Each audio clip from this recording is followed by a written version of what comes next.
She didn't know her father had already sold her before she opened the door. At 2:13 in the morning, Ilara Voss stood barefoot on cold linoleum, staring at the most dangerous man in New York.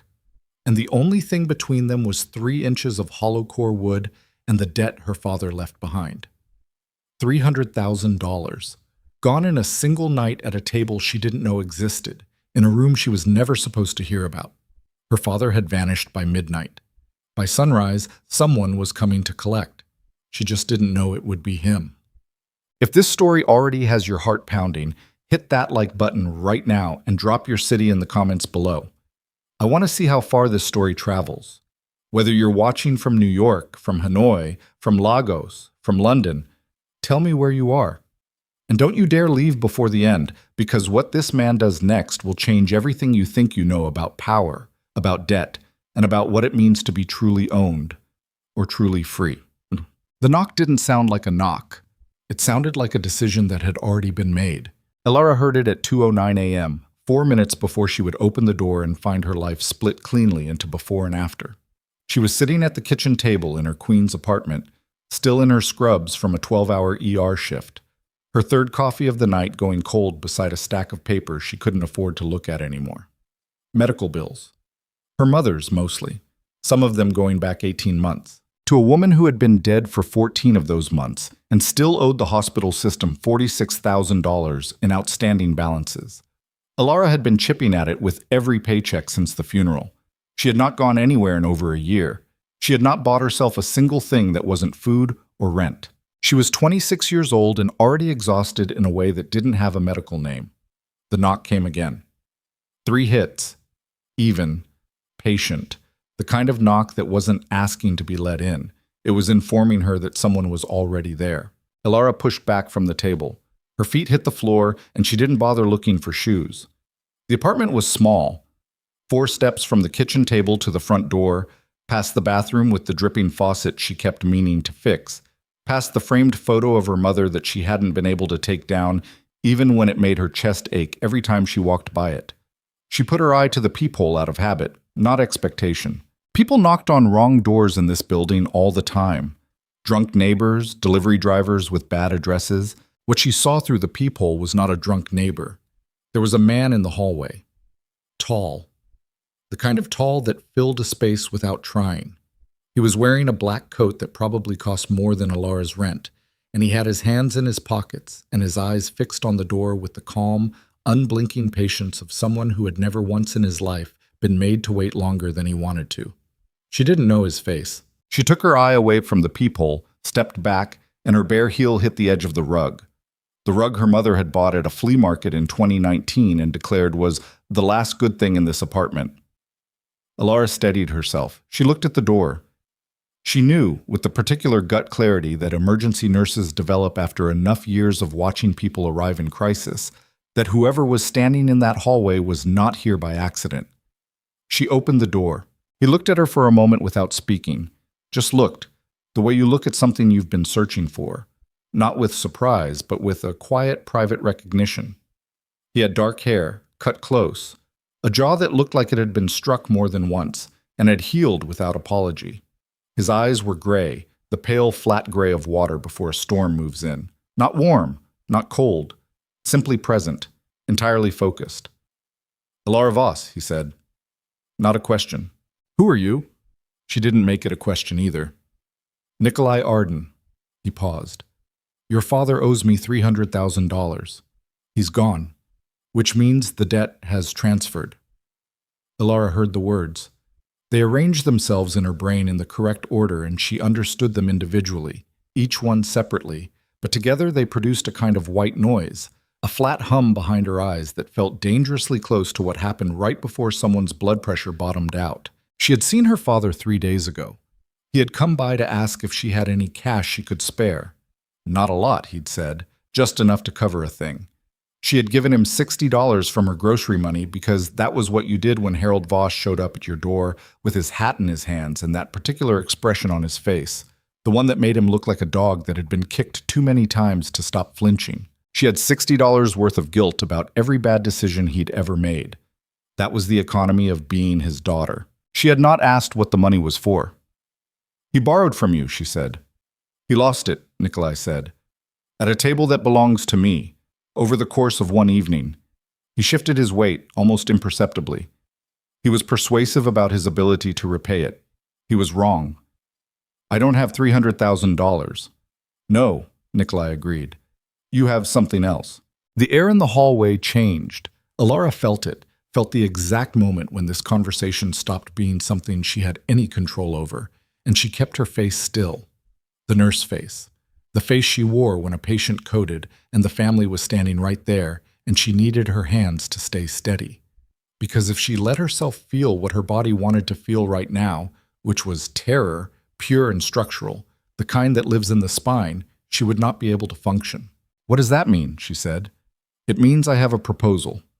He reached into his coat pocket and produced a card, plain white, with a number on it and nothing else. He held it out. Or I send my people to find your father tonight, which I will do anyway. But the question is what happens next. Alara did not take the card. You're threatening me. I'm informing you, he said. There's a difference. A threat implies uncertainty about the outcome. I'm not uncertain. She stared at him. She was trying to read him the way she read patience. The eyes, the hands, the way a person held their breath when they were lying or held it differently when they were scared. Nikolai Arden held his breath the way a wall holds weight, completely, without strain. What's the proposal? She said. He looked at her for another moment. Come with me. That was it. That was the proposal, 3 words. Come with you, she repeated. Tonight. Now. The deal is settled. Your father's life is no longer a variable in my business calculations. And you... He paused, and something moved across his face that wasn't quite an expression, more like the shadow of one. You will be compensated fairly for your time. What does that mean, compensated? You're a nurse. I need a private medical resource. You would be housed, fed, and paid more in a month than you currently make in a year. He said it the way people read off numbers on a chart. Factual. Already decided. Your current salary is $61,000 annually, before taxes. After your mother's debt payments, you take home approximately $3,400 a month. That leaves you with roughly $800 of margin each month, most of which you spend on groceries and the electricity bill for an apartment with a broken radiator. Alara's jaw tightened. You researched me. Yes. Before tonight. Yes. The word landed flat between them. Alara looked at him and understood, in the slow, terrible way that understanding sometimes arrives, that this was not an improvisation, that whatever was happening in this hallway had been planned. Not tonight, not because of her father's debt, but before. The debt was a mechanism. Harold Voss losing $300,000 at a casino owned by Nikolai Arden was not a coincidence. It was a door being opened, and she was standing right in front of it. I'm not going anywhere with you, she said. All right, he said. He held the card out again. She still didn't take it. He set it on the doorframe, leaning against the wood, and stepped back. My men will find your father by morning, he said. Harold Voss, 63, currently believed to be somewhere in Jersey City based on his last known movements. When they find him, the conversation will be about the debt. I don't harm people over money unless it becomes necessary. He looked at her. It usually becomes necessary. Alara's fingers were cold. She pressed them flat against her thighs so they wouldn't shake. You're telling me to come with you to save him. I'm telling you the facts of your situation. What you do with them is your choice. He turned to go. His footsteps were quiet for a man his size. The offer expires in 20 minutes. After that, I go back to doing what I was already doing. He walked toward the elevator. He did not look back. Alara stood in the doorway of her apartment and stared at the card on the doorframe. She thought about her father, about the $60, about the way he had looked at her 3 days ago with those kick-dog eyes, and she had given him everything she had in her wallet because she was too tired and too soft and too much her mother's daughter to do anything else. She thought about 18 months of debt payments, about the radiator that clicked and hissed but never produced any actual heat, about her last 12-hour shift, a GSW in Bay 4 who had survived because she had kept her hands steady and her voice flat and her judgment clear even when she was running on 4 hours of sleep and bad coffee.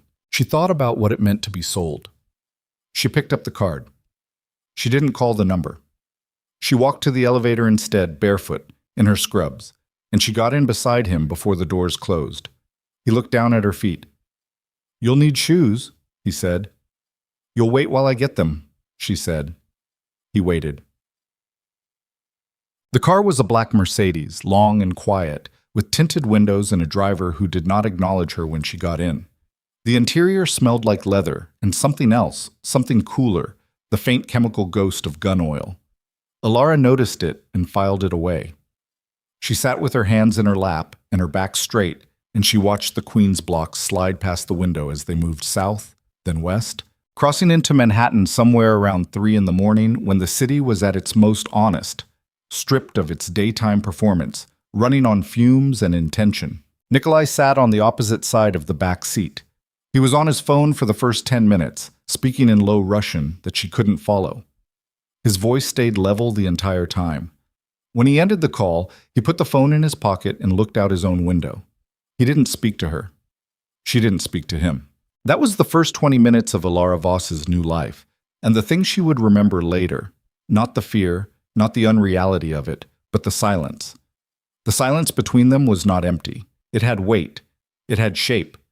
It was the kind of silence that existed between two people who both understood, without saying it, that whatever was happening between them was something neither of them had a script for. The car eventually turned off a road she didn't recognize and passed through a gate. Iron. High. The kind that required a code and a camera, and probably more than one man with a weapon watching from somewhere she couldn't see. Beyond the gate was a long drive lined with bare branch trees, and at the end of the drive was a house that was not a house. It was a statement. White stone. 3 stories. Lit from the outside so it sat in the dark like something that had decided it didn't need permission to exist. She had thought mansion when he said it in the hallway, and she had imagined something from a movie, something with velvet and gold leaf. What she found was colder than that, cleaner, the kind of wealth that doesn't perform, the kind that has been settled so long it doesn't feel the need to. She got out of the car.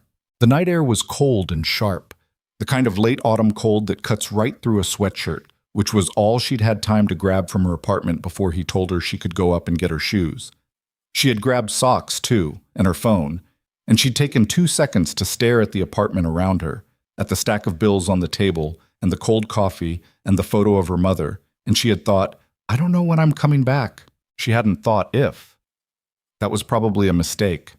Inside the mansion, a woman named Carla, 40s, efficient, not unfriendly but clearly not here to make friends, showed Alara to a room on the 2nd floor. The room was larger than her entire apartment. There was a bed with actual thread count, a bathroom with heated floors, a window that looked out over the back of the property where she could see, even in the dark, the geometric precision of a garden under winter cover. Clothes will be brought tomorrow, Carla said.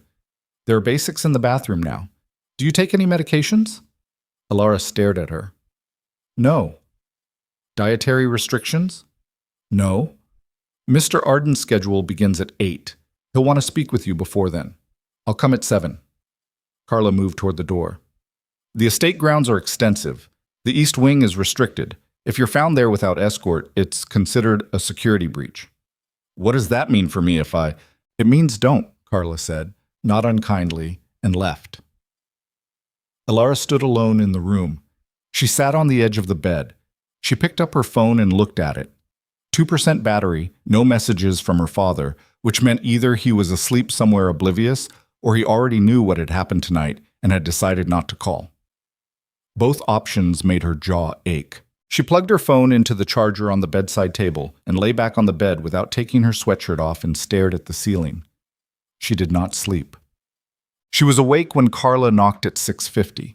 She had spent the hours between lying down and dawn in a state that wasn't sleep and wasn't panic, something more like pressure, the sensation of having every thought she would normally process over the course of a week all trying to move through her brain at once. Her father's face. The card on the doorframe. The way Nikolai had said the offer expires in 20 minutes with the same inflection you'd use to read a weather forecast. She showered, she put her scrubs back on because there was nothing else. She drank the coffee that Carla brought in a tray and ate half of a piece of toast and felt, despite everything, the specific bodily relief of caffeine reaching her bloodstream. Nikolai was in an office on the first floor. Floor-to-ceiling bookshelves on two walls, a desk that was heavy and old and probably older than anyone who had ever sat behind it, a window looking out toward the front gate. He was behind the desk when she was brought in, reading something. He finished whatever sentence he was on before he looked up. He had changed clothes.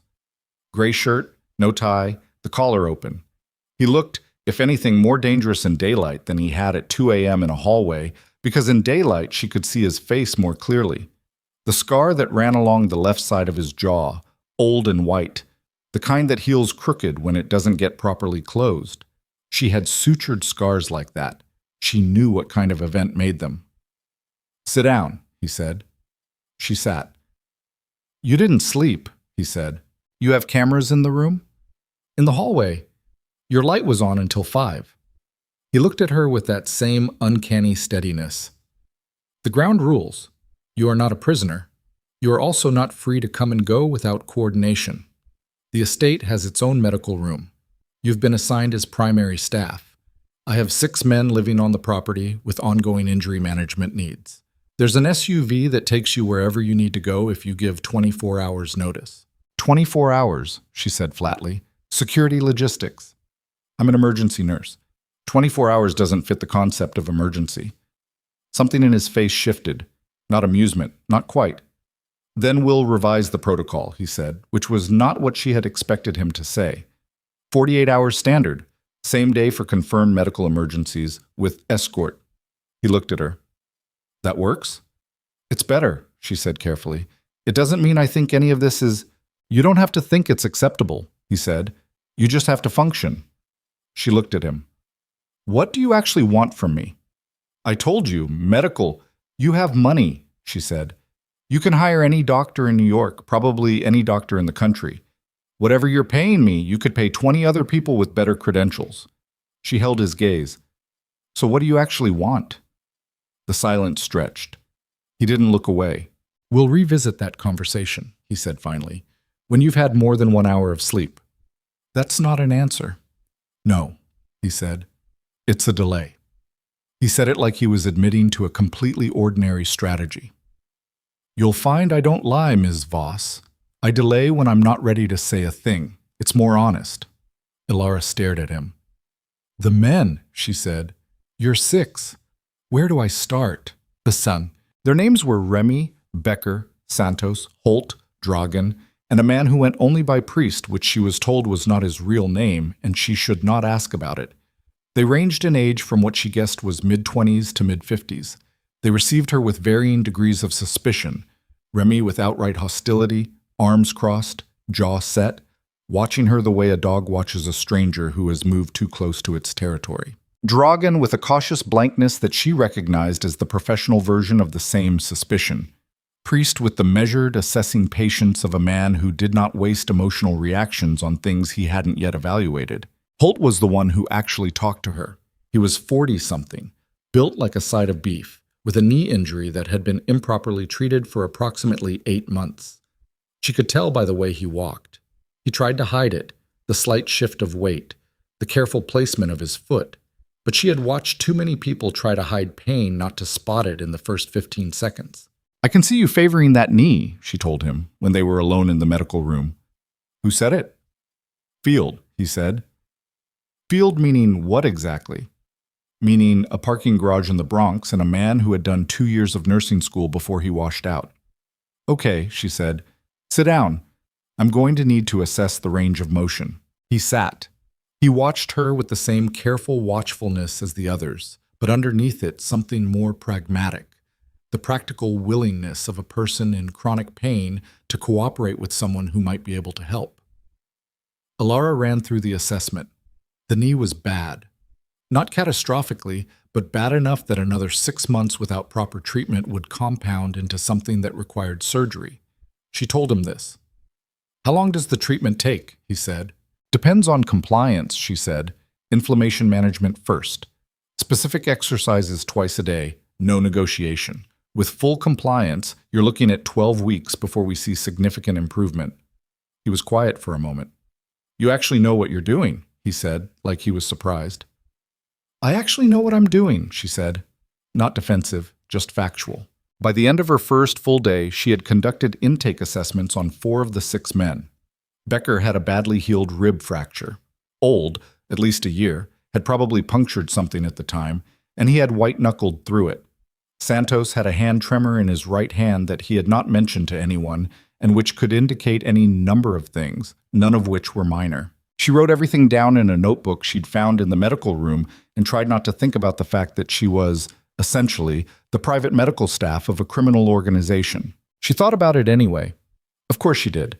But she also thought about Santos's tremor and about whether the previous medical person, if there had been one, had flagged it, and about the fact that a tremor in the dominant hand of a man who appeared to be a professional in a field that required precision was the kind of thing that needed to be investigated before it became something worse. She told Santos she needed to run some tests. He looked at her. "What kind of tests?" he said. "Neurological assessment. Basic blood work if I can arrange a lab. I need to rule some things out." Another pause. Then, "Okay," he said. She wrote Santos. "Follow up. Tremor. Neurological panel. Urgent." In the notebook and moved on. But that night she sat in her room and listened to the house settle around her. She had found during her afternoon tour of the medical room a locked cabinet whose contents she had been told she would be given access to once the inventory was complete. Stocked with enough pharmaceuticals to run a small clinic, high-quality equipment, things she hadn't had reliable access to in the Queen's ER because of budget and supply chain issues. It was, in a purely professional sense, a better-equipped facility than she was used to working with. That bothered her more than almost anything else, because it meant she could be good at this. It meant she would not be able to use incompetence as a reason to leave. She opened her phone. 12% now. She had her charger. She called her father. It rang 4 times and went to voicemail. She held the phone for a long moment, then set it down on the bed. She thought about calling the police. She thought about it systematically, the way she thought about treatment protocols. Running through the steps, the outcomes, the complications. She had come here voluntarily. She had walked into the elevator. She had gotten in the car. If she called the police, she would need to explain why she hadn't called them before she left. And the answer, because I was trying to protect my father, would not resolve the situation, would not erase the debt, would not make Harold Voss reappear, might, in fact, make things significantly worse. She was not naive about what kind of man Nikolai Arden was. She was not romanticizing her situation. She had heard his name, or variants of it, in the context of things she had treated in emergency rooms. Men who arrived with injuries that had the particular signature of organized violence, who deflected questions about how they'd gotten hurt, who were sometimes accompanied by men who stood outside the bay and watched through the window. She lived in New York.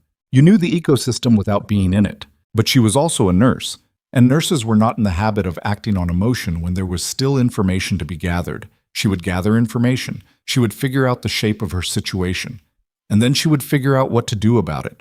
She did not think about the way he had looked at her in the hallway. She thought about it anyway. 3 days in, Nikolai came to the medical room. She was doing an inventory, writing down everything in the locked cabinet now that Carla had given her the key. She heard him come in and kept writing. She had learned in 3 days that he did not knock when he entered rooms in his own house, and that waiting for him to announce himself was a way of giving him control. She wasn't interested in giving him. "Santos," he said, "his tremor is neurological. I need to refer him to a specialist. I can manage his current symptoms, but I'm not equipped to diagnose the underlying cause." She turned a page in the notebook. "I've written up a referral. I'll need you to authorize access to a neurology clinic." A pause. "Done," he said. She kept writing. "How are the others?" he said. "Holt is compliant with the exercises. Becker is not. Remy has a shoulder impingement he hasn't told me about because he doesn't trust me, but I've watched him for 3 days and I'm certain enough to put it in the notes." She turned another page. "Santos is the priority." "I know," Nikolai said. "I've known about the tremor for 6 months. He didn't want it addressed." She turned then and looked at him. "Why?" "Because he thought if there was something wrong with him, we'd—" He stopped. The pause was short but real. He thought there would be consequences for him. Alara looked at him steadily. Would there be? Nikolai looked back at her with those flat gray eyes. No, he said. He's been with me for 11 years. Whatever he needs medically, he gets.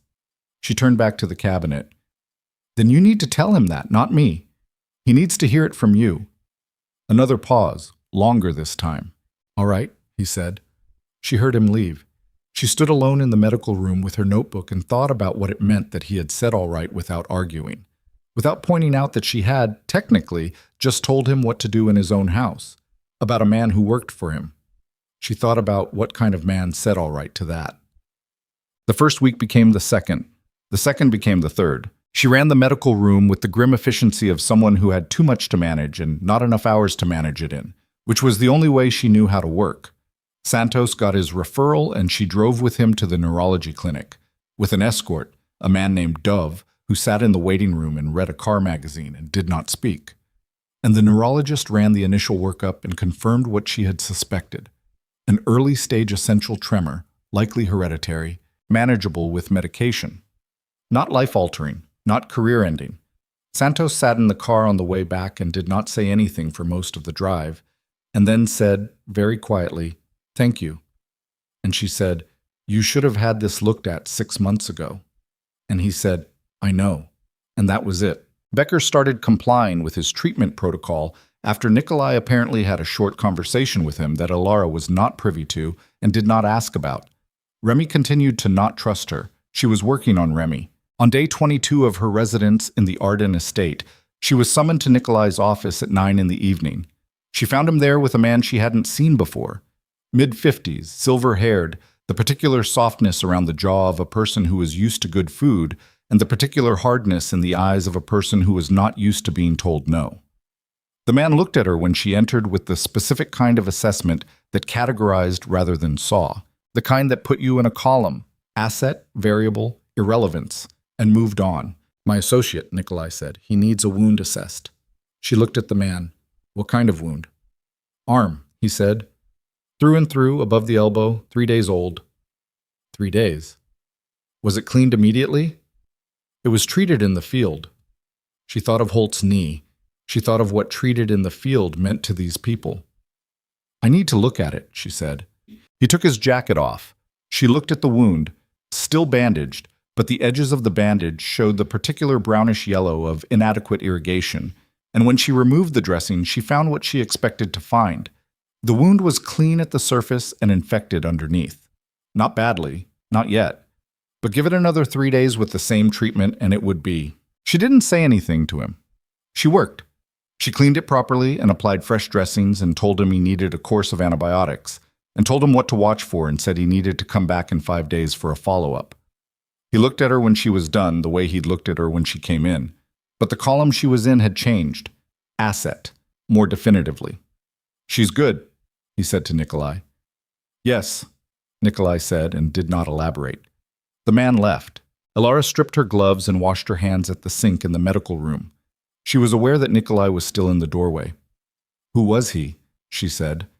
"A peer." A peer meaning a man who runs a criminal enterprise. A man with influence in the same, he paused, in the same sector. That's a very polite way to put it. "I can be polite when I choose to be." She dried her hands. "Do you want to tell me why you had me treat him here instead of sending him to his own people?" "Because he doesn't trust his own people right now," Nikolai said. "And because I told him you were the best medical resource I had." She turned. "You're using me to build trust with him." Nikolai didn't deny it. "I'm also making sure he doesn't lose the arm," he said. "Both things are true at the same time."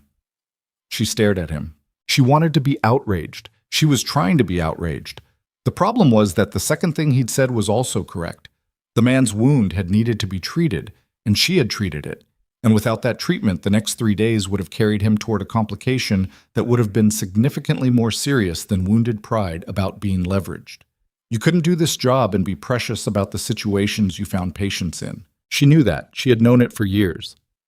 "Next time you're going to use me for something other than your own people," she said, "I'd like to know in advance." "All right," he said. The same word, the same inflection. She was starting to find it disconcerting how often he said that. Yeah.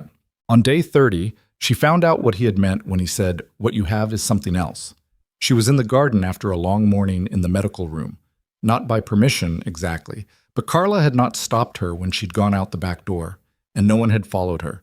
And the garden in late November was bare and geometric and cold, and the most honest thing she'd seen in a month. She stood among the trimmed hedges and looked at the sky and breathed. Nikolai found her there. She heard his footsteps on the gravel path and did not turn around. He stood beside her for a moment in silence. The wind moved between the hedges and brought with it the smell of cold earth and old leaves. "I was in an ER," he said, "about 3 years ago." She turned then. His face was angled toward the sky, not looking at her. "GSW to the abdomen," he said. "My people brought me in under a name that wasn't mine. Standard protocol." He paused. "I was losing blood fast enough that the attending pulled a nurse from a different bay, a young woman. She kept me in Bay 2 for 45 minutes while she worked, stayed calm, talked to me the whole time, not because the situation required it, but because—" He stopped. "I don't know why, actually. She just talked." Ilara's chest had gone very still. "She called me sir," he said, with something that might, on anyone else, have been called a ghost of a smile. "Even covered in blood, she called me sir. Not because she knew who I was, because that was how she spoke to her patients. The hedges, the cold air, the sky going gray at the edges. 'You didn't know it was me,' she said. 'No,' she said. 'I had 62 patients that shift. I don't—'" She stopped. She thought about it. Tried to go back 3 years. Bay 2. A GSW. Abdomen. The particular urgency of a bleed that was moving faster than it should. She remembered a man on the table who had looked at the ceiling the whole time she worked on him, who had not screamed, who had answered her questions in a voice so controlled it had scared her more than screaming would have, because people who were that controlled under that kind of pain were either very experienced with pain or very dangerous, or both. "I remember you," she said quietly. He turned then, looked at her. "You called me sir. You were my patient," she said. "What did you expect me to call you?" He was quiet for a moment. "After that night," he said, "I found out your name. I wasn't going to do anything with it. I just needed to know." He looked back at the sky. "And then I knew. And then I kept knowing." He stopped. "Your father losing money at my table was not a coincidence, Ms. Voss." The cold settled over everything. "You set it up," she said. "I made it easy for him to come. I didn't make him gamble." A pause.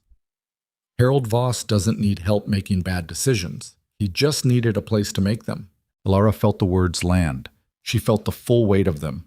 She pressed her hands flat against her sides and looked at him and thought about what it meant, that she had been watched, that her father's catastrophe had been available, that the man standing 6 feet from her had spent 3 years knowing her name and thinking something she didn't have a word for yet, and had waited until the mechanism aligned. "That's terrifying," she said. "Yes," he said, without apology. "And you think telling me this is—" She stopped, breathed. "What is this supposed to be? Why are you telling me?" "Because I said I don't lie." He turned to face her fully. "And you've been here for a month trying to figure out the truth of your situation. Now you have it." She looked at him. Gray eyes in a gray November sky, and all the distance between them, and all the things she didn't know yet, stacked up like the bills on her kitchen table, like the months of small erosions, like every time she had given Harold Voss $60 from her grocery money and watched him walk away and known, somehow, that it was not the last time. "The debt," she said. "Is there actually a debt?" "Your father owes me $300,000, Nikolai said. "Yes, that part is real. But you would have found another reason." A pause. "Eventually," he said. "Yes." Ilara looked away. She looked at the bare hedges, the frozen ground, the geometry of a garden that had been designed to contain growth. "I need to think," she said. "All right," he said. He left her alone in the garden. She stood there until her fingers went numb, and then she stood there a little longer, because she was trying to locate the anger she was sure she was supposed to feel, about being maneuvered, about being watched, about the fact that her father's disaster had been, at least in part, a door being opened by someone who had decided she was worth the architecture of a very deliberate approach. She found the anger. It was there. But it was sitting next to something else, something she did not want to name yet. Something that had to do with the way he had said, "I kept knowing," and the way he had looked at the ceiling in Bay 2 while her hands worked and her voice did the thing it did automatically with patience, steady and present, and calling him sir, because he was a person in pain in her care, and that was what mattered in that room, in that moment, regardless of everything else. She was a nurse. She had kept him alive. He had spent 3 years deciding that meant something. She did not know yet if she thought he was right.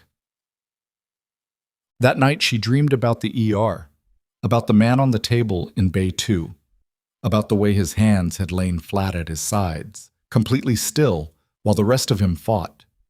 In the dream, she looked up from her work, and he was looking at the ceiling, and she thought, he's memorizing this, and she didn't know what she meant by it. She woke up at 5 a.m. with her heart going too fast and her brain already moving. She lay in the enormous bed in the room that was larger than her apartment and stared at the ceiling and tried to assess her own situation with the same clinical clarity she applied to everything else. She was not free. She was also not, technically, imprisoned. She was being paid. She had confirmed the bank transfers, real money arriving in her account the way he'd promised. Her father was, as far as she could tell, unharmed. She had eventually gotten through to Harold. A brief call that had told her nothing except that he was alive, and somewhere he wasn't going to say, and not quite willing to talk about what he'd done. She had not told him what she'd done to keep him that way. She thought about that. She thought about Santos, who was now on a medication protocol that was managing his tremor and who had started in the past week to say good morning to her when she passed him in the hall, which she was fairly certain was the equivalent of a formal declaration of trust in his particular communication style. She thought about Remy, who still watched her from across rooms, but had accepted 3 days ago the compression wrap she'd insisted he use for the shoulder, which was progress. She thought about Holt, who brought her tea without being asked and had stopped walking like a man in constant pain. She thought about the man on the table in Bay 2 with his hands flat at his sides. She thought about the word eventually. She was still thinking about it when the sun came up. Outside her window, the garden lay quiet under frost, waiting. And in the hallway outside her room, she could hear faintly the sound of the estate beginning its day. Doors, footsteps, the distant sound of Carla's voice, and Alara Voss, who had been sold for her father's gambling debt and who had walked into an elevator barefoot at 2 a.m. and who had spent 30 days learning the shape of a world she had never asked to enter, lay still for one more moment. Then she got up. She had patience to see. She did not find out until the end of her 6th week what Victor Hale thought of her existence in Nikolai Arden's house. And when she found out, it came not as information but as an event, the kind that doesn't give you time to prepare, that simply arrives and requires you to respond or not, and the response you choose tells you something about yourself. You might not have been ready to know. The gala was Nikolai's. Black tie, held in the formal rooms of the estate that Alara had not, in 6 weeks, ever been invited into, the rooms at the front of the house, the ones that faced the gate, furnished with the kind of deliberate restraint that said old money more clearly than anything Baroque could have. She had been told about it by Carla with 48 hours' notice and told that she would be expected to attend, and when she had said attend as what exactly, Carla had said, without any particular inflection, as Mr. Arden's guest. The dress was delivered the morning of, black, simple, chosen by someone who understood proportion without being told anything about her, which meant either Carla had provided measurements or Nikolai had noticed things she hadn't known he was noticing. Both options produced the same low-grade discomfort she was getting used to feeling around anything that reminded her how much of this situation had been arranged. She wore the dress. She was pragmatic enough to know that refusing would have consequences for others, and she was not ready to use the weapons available to her yet. She came down at 8 o'clock and found Nikolai at the foot of the stairs. He was in a black suit that was dark enough to read as armor, and he looked at her with that assessment that wasn't an assessment, and she had been around him long enough now to read the version of approval that he never said out loud, and that manifested as a very brief, very controlled stillness. "You'll stay close," he said. "I'm not going to run," she said. "I know," he said. "That's not why." She filed that away. The rooms were full of people she did not recognize and would not have recognized even if she'd had time to prepare, Men in expensive suits with the particular stillness of people who were used to consequences. Women who navigated these rooms with the practiced ease of those who had learned through experience which things to pay attention to and which to perform not seeing. The conversations she moved through were surface level, and she was good at surface level. Emergency nursing required the ability to build rapport fast and keep it functional, but she was aware underneath the surface of the way the room's attention moved. She was being seen, not as Nikolai Arden's nurse, as something else. Something whose category was still being determined by people who would, she understood, make decisions based on that determination.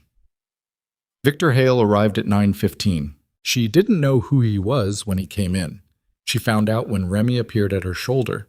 He had been somewhere in the room all evening. She'd registered his presence without engaging it, and said very quietly, "Stay close to Mr. Arden," and moved away. Hale was 50-something, thick through the chest, with the ruddy complexion of a man who drank well and often and who had never learned to metabolize anger. He moved through the room the way a boat moves through water, displacing everything around him, expecting the displacement to be managed by others. He found Nikolai near the window, where Alara was standing. She registered the approach. She registered the specific quality of the air around Nikolai when Hale got within speaking distance. Not tension, exactly. More like calibration, the adjustment of something precisely engineered. Hale looked at her. "So this is the collateral," he said, not to her, to Nikolai, with the particular brand of dismissal that is somehow also an evaluation. His eyes ran over her. Harold Voss's daughter, a debt payment in a pretty dress, a smile that had nothing warm in it. Quite a statement, Nikolai, using nurse's hands to soften your image. Alara had been insulted before. She had been dismissed, condescended to, talked over, talked past. She was a young woman in emergency medicine, and she was familiar with every flavor of being made to feel like less than what she was. She had a protocol for it. Keep the face still, keep the breath even, file it. What she had not expected was what happened next. Nikolai looked at Victor Hale. He looked at him the way a person looks at something very small that has made a very large mistake, and the quality of that look, the absolute, measured, zero-temperature certainty of it, stopped Alara's breath in her chest. "Say that again," Nikolai said, very quietly. The room around them had changed. She could feel it, not hear it, feel it, the way you feel pressure drop before a storm. Conversations had not stopped, but they had thinned, attention pulling toward this corner of the room with the particular instinctive movement of people who knew, without being told, that something with weight was shifting nearby. Hale's smile stayed on his face, but his eyes changed. "I meant no offense," he said. "I know what you meant," Nikolai said. "Don't. One word." And the entire room breathed differently. Hale looked at Alara again. A different kind of look this time. One that had reassigned her to a different column.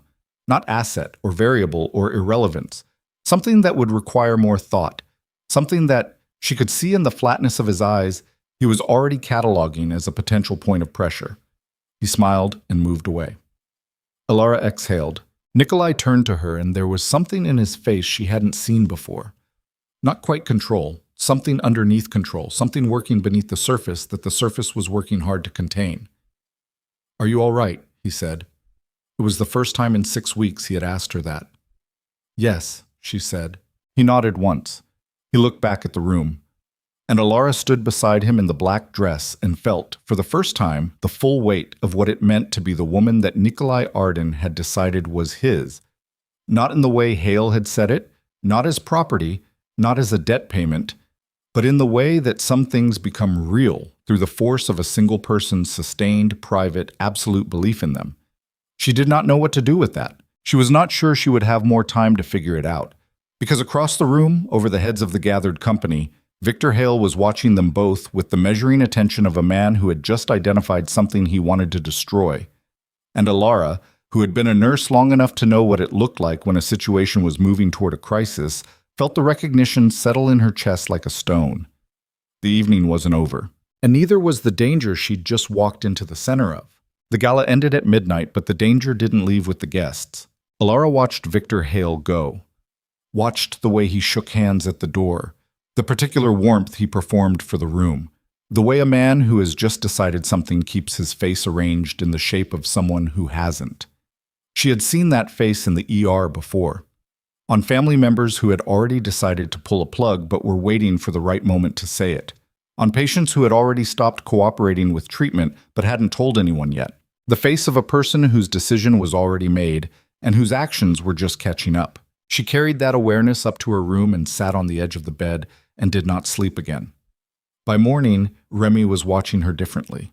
Not with the old hostility that had been generalized, the suspicion of a dog in new territory.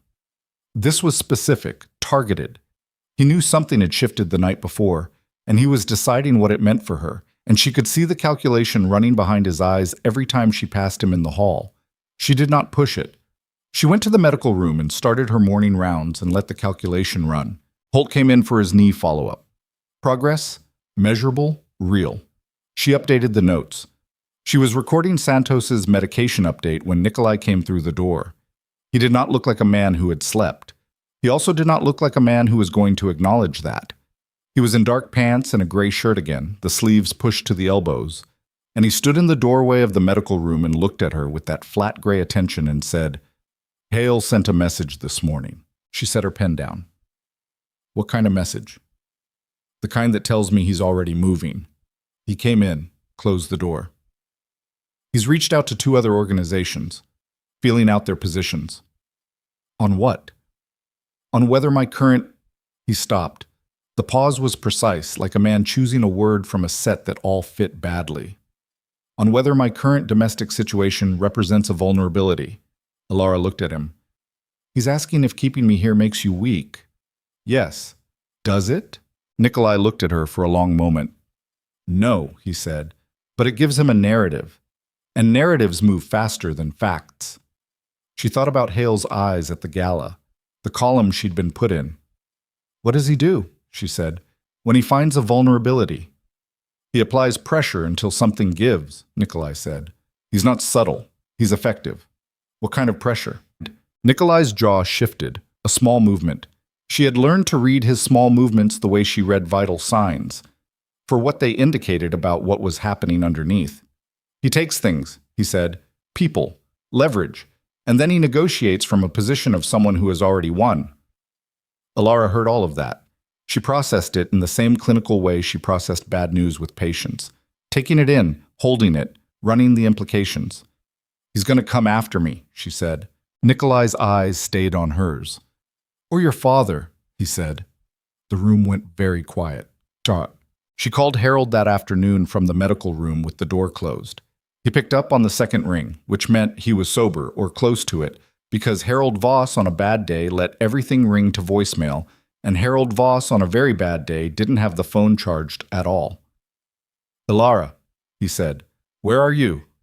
A pause. The particular texture of the pause told her more than anything he would say. The small hitch in it, the millisecond of calculation. "Jersey City still," he said. "A friend's place." "You need to move," she said. "Today. Don't tell me where you go. Don't use your credit card." She stopped, thought. "Do you have cash?" "Some." "How much is some?" "Maybe 200. She pressed her hand flat against the wall. "Okay, I'll arrange more. But Harold—" She stopped herself. There was too much underneath the sentence. Too many versions of how could you, and what did you do, and do you understand what this has cost? She had been holding them for weeks, and she held them still, because none of it changed the current problem, which was tactical, not emotional. She was good at tactical. "Stay off the grid," she said. "I mean it." "Alara, what's happening?" "Later," she said. "Move first. I'll call when I can." She ended the call. She stood with her back against the wall for a moment. The medical room smelled like antiseptic and coffee and the faint rubber and metal smell of equipment. Normal smells. The smells of work she knew how to do. She pushed off the wall and went to find Nikolai. He was in his office with Dragan and a man she hadn't seen before, Bus, late 30s, compact, watchful, who turned when she came in with the specific readiness of a person whose whole body was a question about threats. She stopped in the doorway. "I need to tell you something," she said to Nikolai. Nikolai looked at Dragan. Dragan and the other man left. She came in. She told him what she had figured out. Not about Hale specifically, but about Harold, about the $60, about the call this morning, about the arithmetic of what she knew about her father's judgment and what that meant for his ability to stay safe if someone was actively looking for him. Nikolai listened. He did not interrupt. That was one of his qualities she had catalogued early. He listened completely, which was rarer than it should have been. When she finished, he said, "I already have people watching him." She blinked. "What?" "Since the gala," he said. "Dove and one other. They're not visible, but they're there." She opened her mouth, closed it, processed the fact that Nikolai had already done the thing she had come in to argue for. "You could have told me," she said. "I was going to," he said. "This morning." "You told me about Hale's message instead." "In that order? Yes." She stared at him. "Why?" He met her gaze. "Because Hale is the problem," he said. "Your father is the mechanism. I deal with problems before mechanisms." It was the most clarifying thing he had ever said to her about how his mind worked. She filed it. She also felt the precise, specific irritation of a person who has organized a speech and arrived to find the situation already handled. "He's still my father," she said. "I know that." "Whatever he did." "Elara." He said her name. First time, no Ms. Voss. She felt it land differently than she expected. "I know," he said again, quieter. "He's protected. Whatever he is to you, he's covered." She looked at him for a long moment, the desk between them, the bookshelves, the morning light coming in flat and gray through the window. "Thank you," she said. He nodded once and looked back at the papers on the desk, which meant the conversation was over, which she had also learned, that when Nikolai closed a thing, it was closed, and pushing it was a waste. She turned to leave. "Elara." She stopped. "Don't go anywhere without Dove today," he said, not looking up. "Not to the garden, not to the kitchen. Dove or Remy, one of them in sight." She turned back. "You think Hale moves that fast?" Now he looked up. "Yes," he said. She left. She found Dove at the foot of the stairs and told him she needed coffee, and he accompanied her to the kitchen without comment, and stood by the window while she made it, and she drank it, looking out at the garden, and thought about the shape of the trap she was standing in, and how many of its walls she had walked into voluntarily. Remy came to the medical room at 4 o'clock. He came alone. He knocked, which he had not done before. Had not, in 6 weeks, ever knocked. And when she said come in, he stood in the doorway for a moment like a man who has arrived somewhere and is reconsidering whether this was the right decision. "Come in or don't," she said, "but close the door either way." He came in. He stood in the middle of the room with his arms at his sides. Remy was 34, she had guessed, with the build of someone who had started training young and had never stopped, and a face that ran toward harsh and stayed there. He had dark eyes and a jaw that currently looked like it was being held in position by effort. "The shoulder," he said. She waited. "It's worse," he said. "In the last 2 days. I can't—" He stopped. "Range of motion is off. In a situation where I need—" Another stop. He did not like this. She could see how much he did not like this.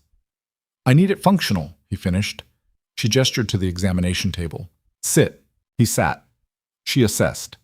It was worse. She could see immediately that whatever had aggravated it in the past 2 days had pushed the impingement into a new phase, the inflammation significant enough to be visible in the way he held the joint, in the careful way he had climbed onto the table.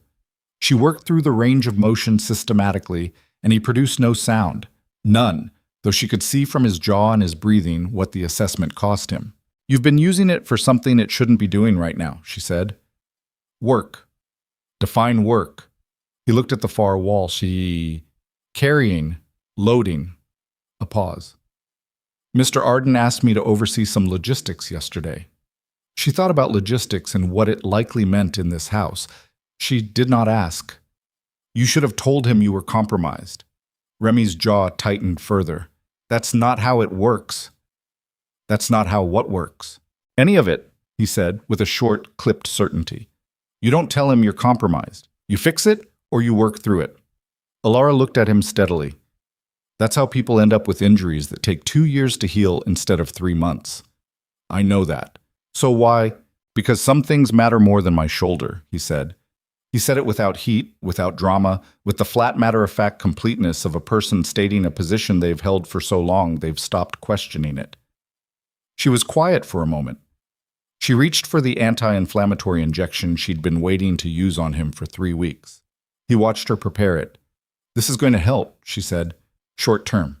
3 days of light-duty minimum, or it won't hold." "I can't do 3 days of—" "3 days," she said, and put the needle in with a precision that left no room for argument. He exhaled through his nose, looked at the wall. "You could have come to me earlier," she said.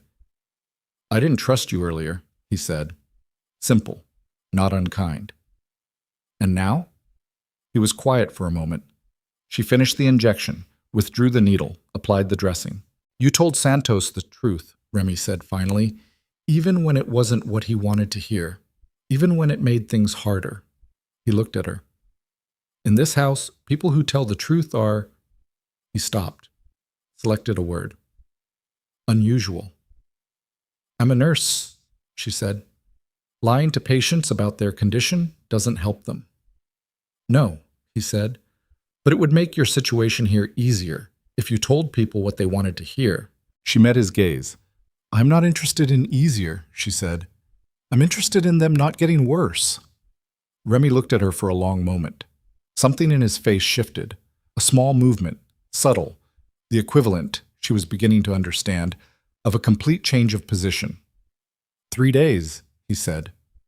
"3 days," she confirmed. He got off the table, moved toward the door, stopped with his hand on the frame.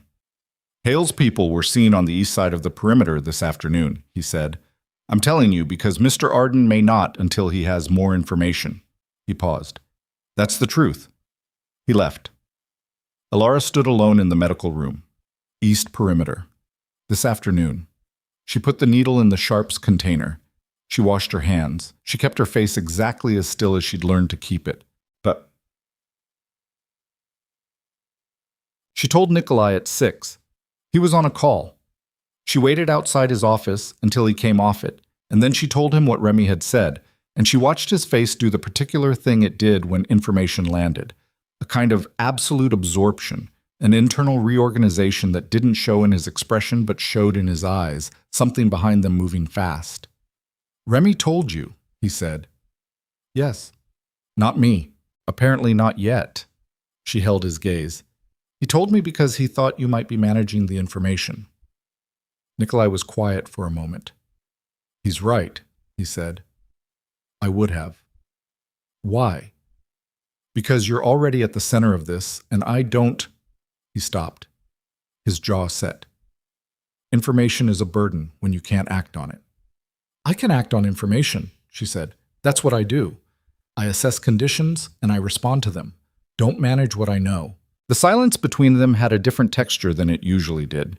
Less the silence of two people in a structured arrangement, more the silence of two people who have arrived at the edge of something neither of them has a clear map for.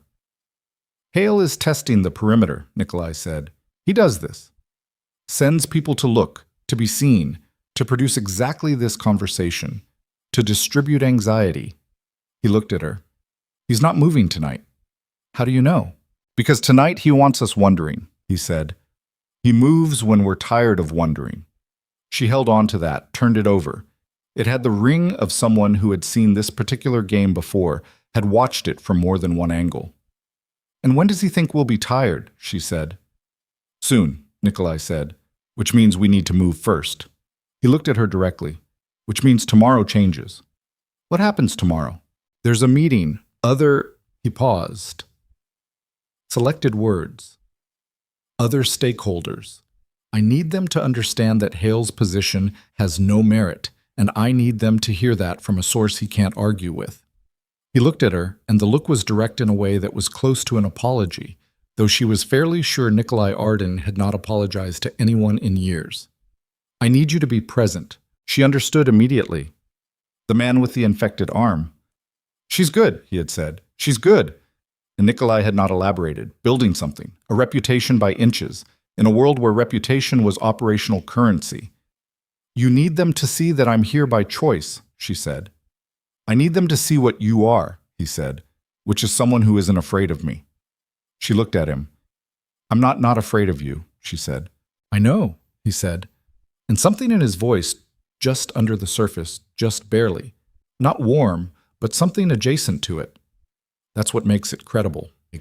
She stood in the doorway of his office and felt the strange, doubled quality of the moment, the reality of Hale's people on the perimeter, of a threat that was moving even when it appeared still, of a meeting tomorrow in which she would be used as evidence in an argument she didn't fully understand.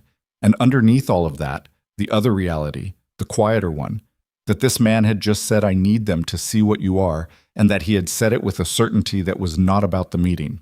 What time? She said. 9, he said. She nodded. She turned to go. Elara. She stopped, did not turn. I won't let him touch you, Nikolai said. Very quiet. The kind of quiet that is not a soft thing. She stood still for a moment. I know, she said.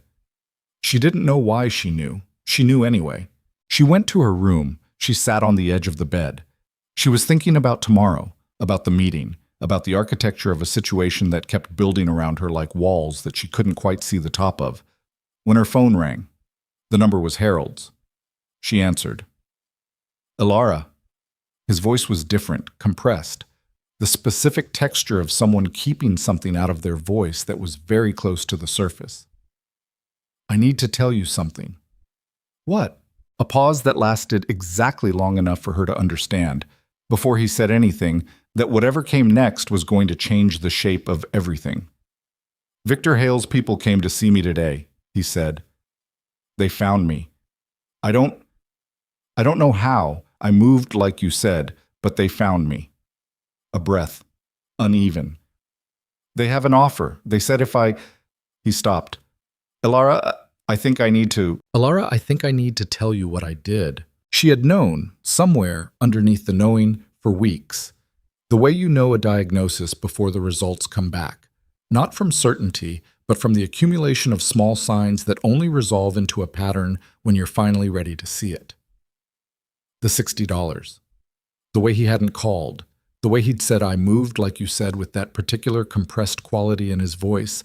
The quality of a man who had been performing cooperation while doing something else entirely. She knew before he said it. It still landed like a physical thing. Talk, she said. Harold breathed. The breath was wet at the edges, the kind that came from a man who had been crying or was close to it, and she felt the familiar pull of it. The reflex to soften, to make space, to be the daughter who absorbed the damage so Harold Voss didn't have to sit in it alone. She felt it, and she held it down with both hands. Before I came to you, he said, before I lost the money, I had a meeting. With who? With Hale's people. A pause. They came to me, said they knew I had debts, said they had a way I could clear everything. His voice dropped. All I had to do was play at Arden's table, run it up, and when Arden came to collect, she said, very flat. What? They said he'd take you, Harold said. They said a man like that, when he found out who you were, what you'd done for him, he'd take you, and if he had you, he was exposed. A long silence. They said it wouldn't be dangerous. They said you'd just be leverage. For a little while, until Hale could what, Harold? Until he could move against Arden and clear the board. The words came out in a rush now, compressed, like something that had been held under pressure for a very long time. I thought it would be quick. I thought you'd be fine. You thought, she said. The room around her, but the enormous room, the bed she didn't sleep in, the window over the winter garden, contracted to a single point. She was aware of her own breathing, of the phone in her hand, of the way her fingers had gone white around it. You sold me, she said. Twice. Once to Nikolai's table and once to Victor Hale. Silence. Harold. Her voice was not loud. It was the opposite of loud. It had the particular quiet of something stripped down to its load-bearing structure. Answer me. I didn't think. That's accurate, she said. You didn't think? You never think. You just keep. She stopped. She was shaking. She could feel it starting in her hands, the fine tremor of someone whose body has absorbed more than it can hold still. and she pressed the phone harder against her ear and breathed through it. "What does Hale want now? You said he made an offer." "He wants you to come to him," Harold said, "voluntarily. Said if you come in on your own, he says he'll let me go." "Let you go." She processed this. "He has you. They picked me up this afternoon. I'm—" a sound that might have been a swallow. "I'm somewhere. I don't know where. It's a room. They took my phone and gave me this one." A pause. "Elara, I'm sorry. I know that doesn't—" She ended the call. She sat for 3 seconds in the silence of the room. Then she stood up and walked out. Nikolai was still in his office. He was behind the desk with a glass of something dark that he hadn't touched, reading, and he looked up when she came through the door, and something in his face shifted immediately. Not alarm, he did not do alarm, but a precise recalibration, the internal adjustment of a man who has read the temperature of a room and updated his position accordingly. She told him, all of it, in order. No pauses, no hedging, no softening. The deal before the debt, Harold's meeting with Hale's people, the construction of it, the debt as mechanism, her presence in this house as the intended outcome. Victor Hale's long game threading underneath everything Elara had understood to be true about why she was here. Nikolai listened without moving. When she finished, the silence was different from every silence before it. It had mass. "He didn't target you because of me," she said. "He targeted me because of you, because your weakness was supposed to be me." "Yes," Nikolai said. "You knew some of this." He looked at her steadily. "I knew Hale had a hand in Harold's losses," he said. "I didn't know the full architecture." A pause. Short, real. "I should have investigated further before I brought you here." "That's not—" She stopped, breathed. "That's not the point. The point is my father had a deal with Hale before I ever opened my door. Everything I thought I chose—" The sentence wouldn't close. She let it stay open. "Elara, he has Harold," she said. "They picked him up today. The call came from a phone they gave him." She pressed her hands flat against her thighs. "He wants me to come in voluntarily." Nikolai stood up. He came around the desk and stood close enough that she could see the exact quality of the thing moving behind his eyes. Not anger, not yet. Something colder and more deliberate than anger, something that was already 3 steps past the emotion and into the logistics of response. "You're not going," he said. "I know that." "Your father—" "I know," she said. "I know." The knowing sat in her chest like gravel. Harold Voss, 63, in a room somewhere he didn't know the name of, with a phone they'd given him to make one call, and she was standing here in a mansion in New York, and her father had sold her to 2 men for different prices, and she was supposed to feel— what? She was supposed to feel the thing she always felt, the worn groove of her own reflexive protection of him, the habit of it, years deep. She felt it. She also felt the place where it ended. "Tell me you can find him," she said. Nikolai's jaw was set. "Give me 2 hours," he said. He moved past her toward the door. She heard him in the hall, his voice low and rapid, Dragan responding.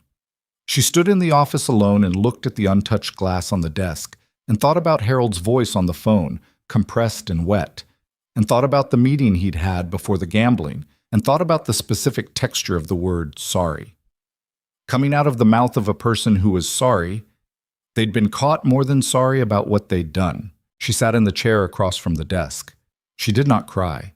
She had not cried in this house, and she was not going to start now, because crying required a specific kind of collapse, and she did not have the space for collapse. She would not be able to reassemble quickly enough. She sat, and she breathed, and she waited. It took 90 minutes. Remy came to the office doorway. She heard him, looked up. His face said something without words, and she stood immediately. "What?" she said. "We have a location," he said. "Industrial property in Newark. Hale uses it for storage, sometimes for—" He stopped, selected. "For holding situations." "Is my father alive?" "As of 40 minutes ago, confirmed." She exhaled. "Okay," she said. "What's the plan?" Remy looked at her in a way that suggested the plan had not included her asking about the plan. "Mr. Arden is coordinating. I'm not going to stay here while you go get him," she said. Not loud, not a question. "It's not safe." He's my father, she said. Whatever he did, he is my father. And I'm a medical resource, and if anyone comes back in a condition that needs... She stopped, looked at Remy directly. You know I'm right. Remy's jaw did the thing it did. I'll ask, he said.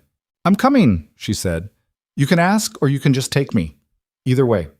Remy looked at her for a long moment. The assessment had changed again.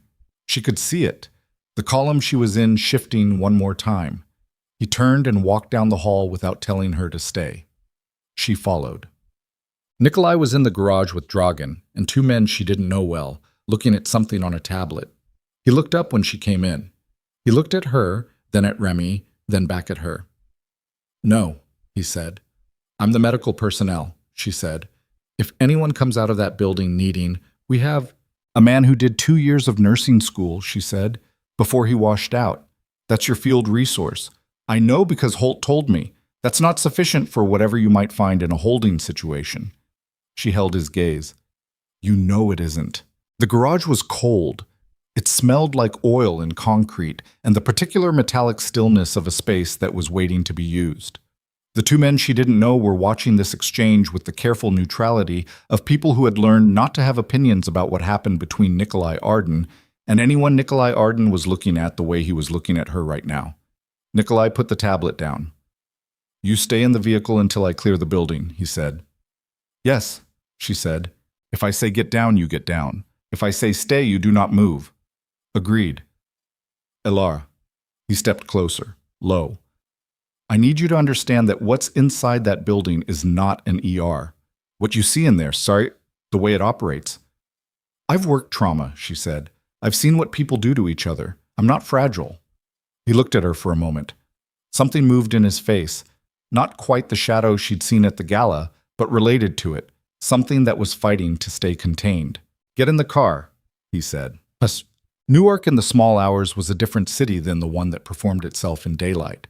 The industrial stretch east of the port ran quiet and massive, warehouses and container lots, and the kind of infrastructure that supported the city without being seen by it.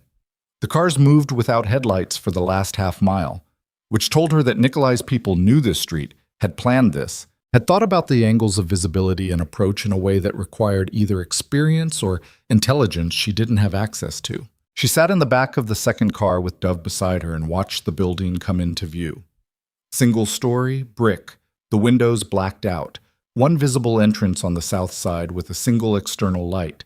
No signage, the kind of building that did not ask to be looked at. The cars stopped. Nikolai got out. She watched him through the window, the way he moved, the way the other men moved around him, the particular choreography of it, practiced and quiet, and without any of the hesitation she associated with uncertainty. He looked back at the car once, at her. Then he went in. She counted. She got to 407 when the south door opened again, and Remy came out with someone supporting most of Harold Voss's weight on his left side. She was out of the car before Dove could stop her. She heard him say her name, and she kept moving. She crossed the lot in the cold and the dark and reached her father. And the first thing she did before anything else, before she could stop herself, was run her hands over his face, his arms, his ribs. The automatic inventory of injury, because that was what her body knew to do first. He had a cut above his right eye. He had the flushed and clammy presentation of someone who had been scared for hours. He was walking, which meant nothing structural was compromised. His pupils were equal and reactive in the low light. I'm okay, Harold said. His voice was wrecked. She stepped back. She looked at him, really looked, not as a medical resource, but as his daughter, which was a different and much more difficult kind of looking.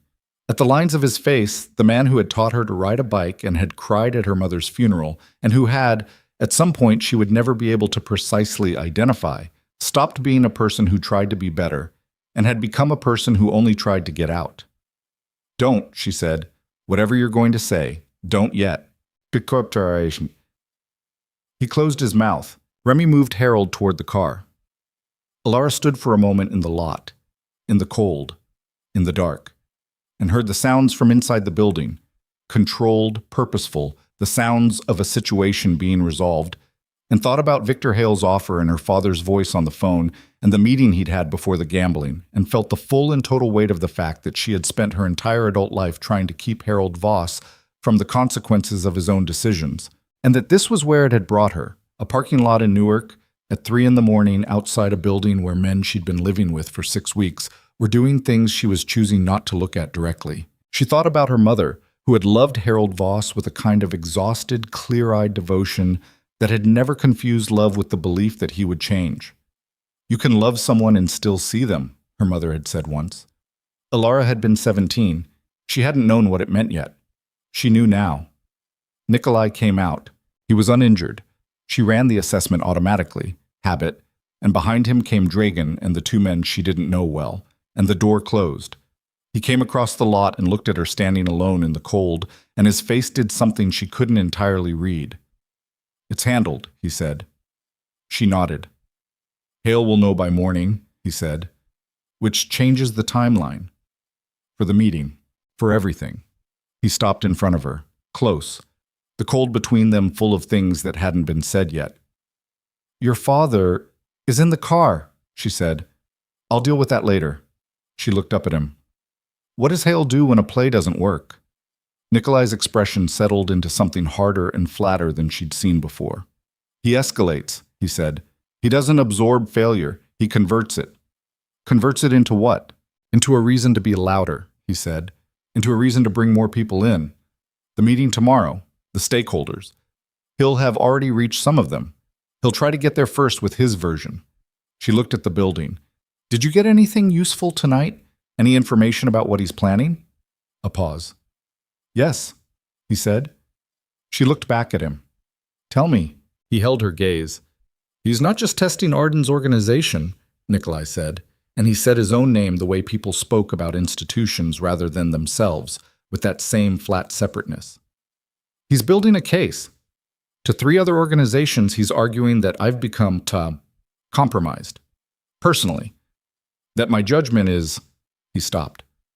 "That you are evidence of irrationality. That a man who brings a civilian into his house for reasons that aren't strictly operational has a structural weakness that other people can use," she said. "Yes." She processed this, all of it, the architecture of it, clean and terrible in its logic. Victor Hale had not needed to destroy Nikolai Arden directly. He just needed to convince enough people that Nikolai had destroyed himself. And the instrument of that argument was her presence here, the fact of her. "He's going to make a move," she said, "not just at the meeting, before the meeting." Nikolai's face was completely still. "He already has," he said. "We just don't know what form it takes yet." They were back at the estate by 4:30. Harold was put in a room on the first floor. Not the east wing, but not the same hall as Alara's room either. Carla handled it with the efficiency of someone who had managed worse situations and would not be asked to explain them. Alara went in to see her father before she went to bed. He was sitting on the edge of a narrow bed. The cut above his eye had been cleaned.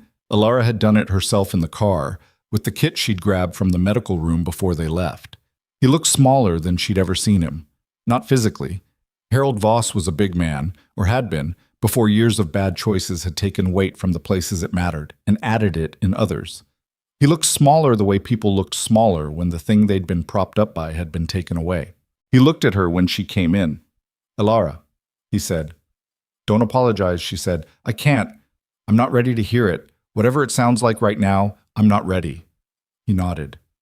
His hands were in his lap. She looked at him.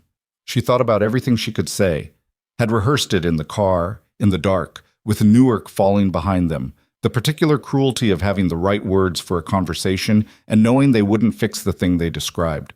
She thought about her mother, who had seen Harold clearly and loved him anyway, who had died in a hospital bed with bills. Alara was still paying while Harold was at a casino losing money he'd borrowed from a crime organization at the suggestion of another crime organization. She thought about the ER in Bay 2, about the man with his hands flat at his sides, about herself at 23, calling a patient sir in the middle of a crisis because it was what she did, because that was who she was, and how that single fact had set every subsequent event in motion. "I need you to stay in this room," she said. "Don't leave. Don't make calls. Don't do anything." She held her father's gaze. "Can you do that?" "Yes," he said. She left. She was in the hallway, hand on the doorframe, when she heard it. Not from inside the room. From somewhere else in the house. A sound that was wrong in the way that sounds are wrong when they happen in the wrong context, in the wrong tempo, out of the sequence of sounds you expected. A sound like something heavy and fast moving through a space it shouldn't be moving through. Then the lights went out, complete black, instantaneous. The whole house dropping into darkness at once in a way that wasn't a circuit failure, wasn't a fuse. Was deliberate, she understood, with the speed of a person whose body sometimes knew things before her brain fully assembled them. Hail. Not tomorrow. Not at the meeting. Now. She heard footsteps running, heard Remy's voice, clipped and sharp, saying something she couldn't make out from behind the closed door. Heard another sound, exterior, further away, somewhere on the east side of the property, that she recognized with a cold, specific clarity as not part of any normal universe. She pressed her back flat against the wall in the dark hallway. She had no weapon. She had her hands and her training and the layout of the first floor that she'd memorized in 6 weeks of walking it. She had the medical room, 12 steps to her left, with a locked cabinet whose key was on a ring on her belt because she had started carrying it 2 weeks ago when she realized she'd been going in and out of it 20 times a day.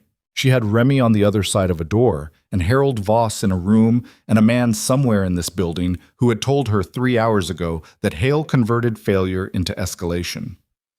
He had not been wrong. The footsteps got closer. Alara pushed off the wall and moved, not toward the stairs, not toward the main hall, but toward the medical room, because she was a nurse and nurses did not stand flat against walls when things were breaking. She moved toward the place where she could be. She moved through the dark the way she moved through a trauma bay during a power failure. By memory, by the map she had built over 6 weeks of walking the same floors, the same turns, the same distances between door frames. 12 steps to the medical room. She counted them with her shoulder brushing the wall, one hand forward, the other on the keyring at her belt. She got to 11 before someone grabbed her arm. She reacted before she thought. Twisted hard. Drove her elbow back. Connected with something solid. A grunt. Male.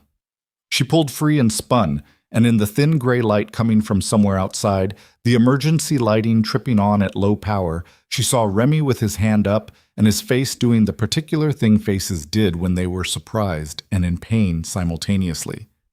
"It's me," he said. She breathed. "Don't grab me in the dark."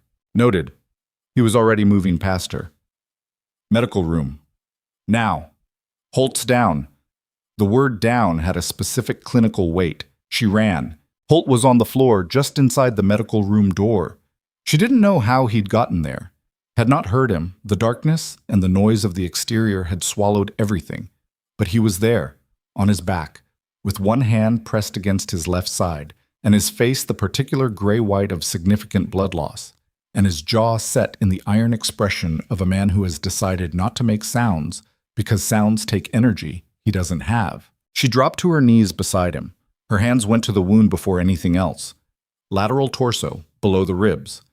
Entry wound, no exit she could find immediately, which meant the bullet was in there and had done something she couldn't assess without imaging she did not have access to right now. The blood was heavy and steady, not arterial. Arterial she couldn't fix here. Arterial was fatal in minutes. But heavy and steady was bad enough. "Holt," she said. "Talk to me." "Doing great," he said. His voice was wrecked. "When did this happen?" "First minute, East Hall. Didn't see—" He stopped. Breathed. "2 of them. Remy got the second one." She was already at the cabinet, key in the lock, hands moving through the contents by feel and the dim emergency lighting, pulling what she needed. Pressure dressings, the good ones, not the field kit garbage, and a hemostatic agent, and gloves. Always gloves. Because she was a nurse and gloves were not optional. "How many came in?" she said to Remy. "We've confirmed 4 entry points. East perimeter breach, the gate, the west service entrance." His voice was flat and operational. "Could be more." "Mr. Arden." "Where is he?" "Last contact, main floor, 3 minutes ago." A pause. "Communication is compromised. They took out the primary relay." She pressed the dressing against Holt's wound with both hands and leaned her weight into it. Holt made a sound that was not quite a word. His hand came up and pressed over hers, and she felt the pressure he was adding, what it cost him to do it. "You're going to hold this exactly like this," she told him. "Don't move it. Don't lift it to check. You understand?" "Yeah." "I need both hands." "Yeah," he said again. "Go." She went. On. The main floor was wrong in every way a space could be wrong. The emergency lighting turned everything into low red shapes, hard shadows, edges without depth. She moved fast through the corridor from the medical wing toward the central hall and heard before she saw voices, movement, the particular sounds of a space that had become a different kind of space than it was built to be. She nearly ran into Santos at the junction. He caught her by the shoulders, not grabbing, catching. The difference was the pressure and the immediate release. He looked at her face in the red-gray light, and his eyes asked a question. "Holt's down," she said. "West Hall, medical room. Stable if he holds the dressing." Santos absorbed this. His right hand, she noticed, had the fine tremor that the medication managed but didn't eliminate. His left hand was completely steady. He had adapted. She had not known he'd adapted. "Mr. Arden," she said. "Main room." Santos gestured with his chin down the corridor. "He's containing the north entry. Dragan is—" He stopped. His jaw went tight. "Dragan's hit. Not as bad as Holt. He's mobile." "Where?" "He won't go to the medical room." "Santos." "He won't." Flat. Final. "You know him." She did know him. She moved. The main room, the formal rooms from the gala, the ones she'd stood in with a borrowed dress and watched Victor Hale's eyes rearrange the column she was in, were no longer formal. The furniture had been moved or had been moved for her, the sight lines cleared, the entry points.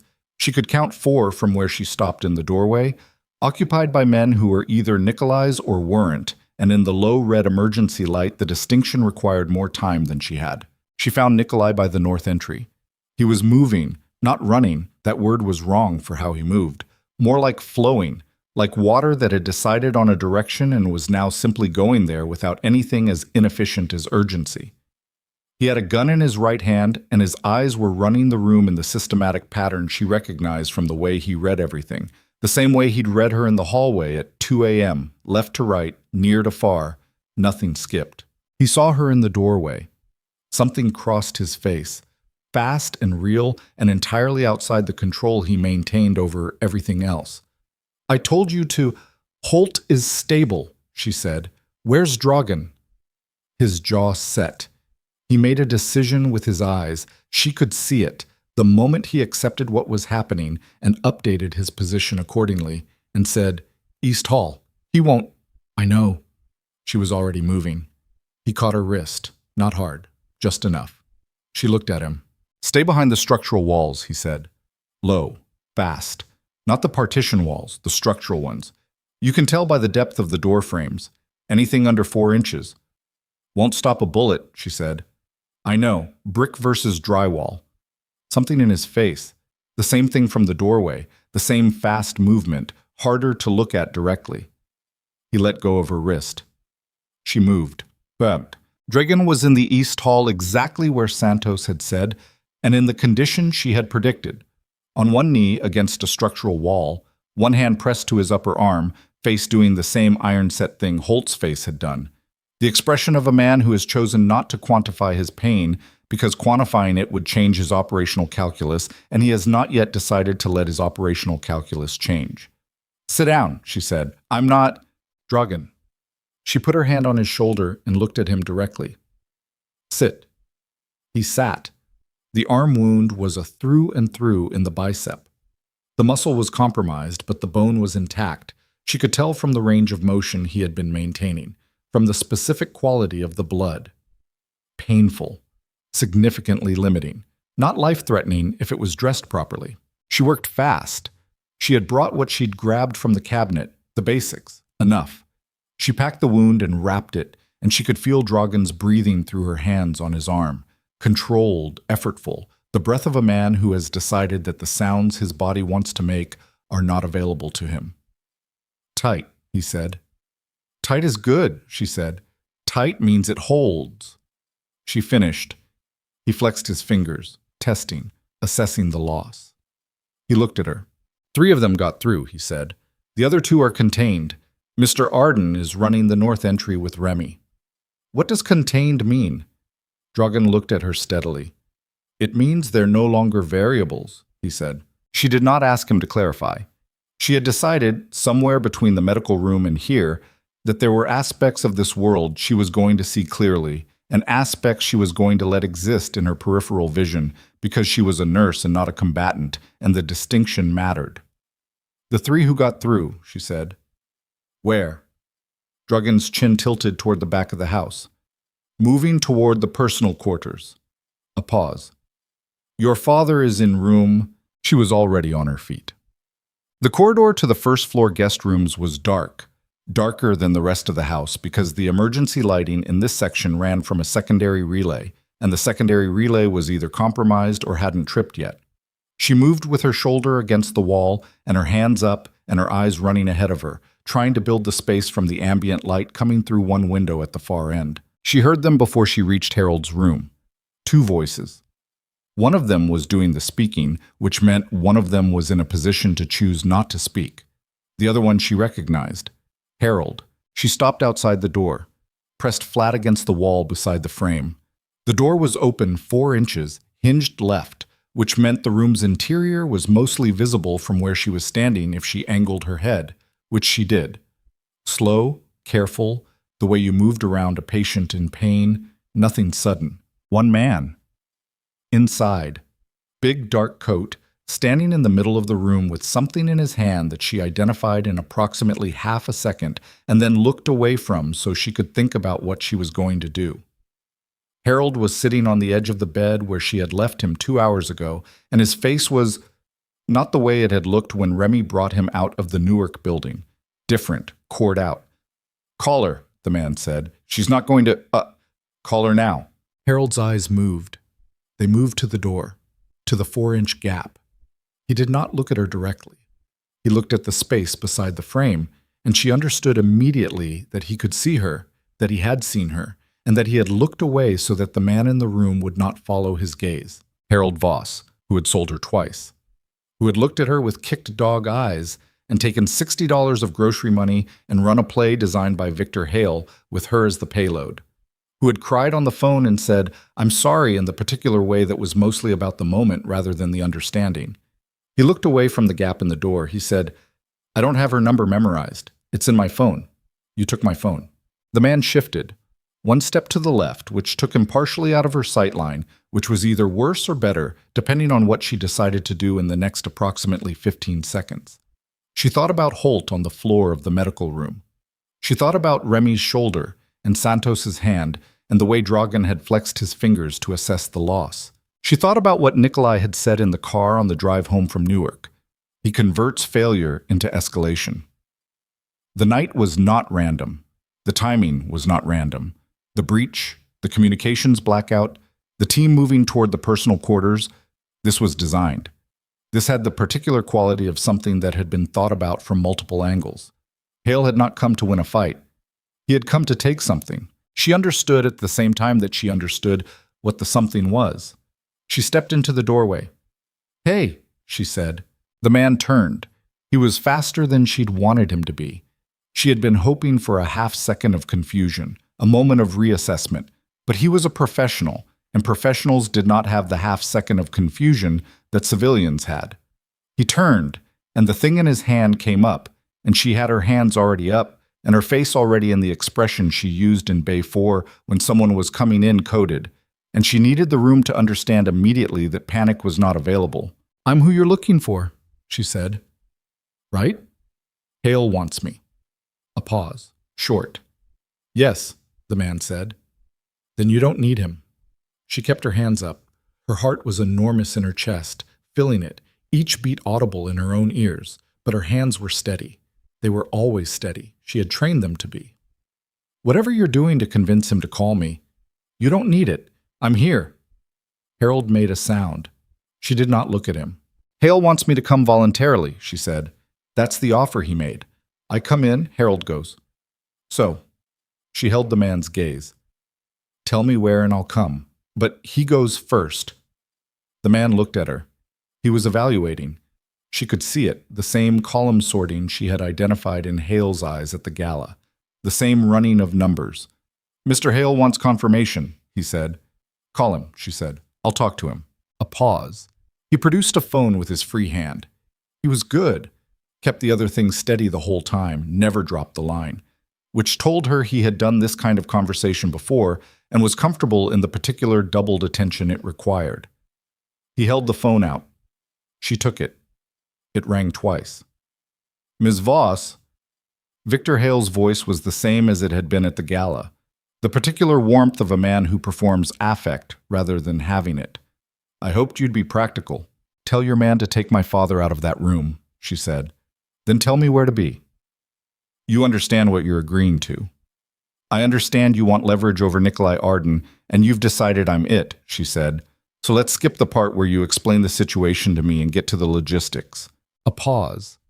She could hear him evaluating her, the same way she could hear patients deciding how much to trust what she was telling them. "You have more backbone than Harold suggested," Hale said.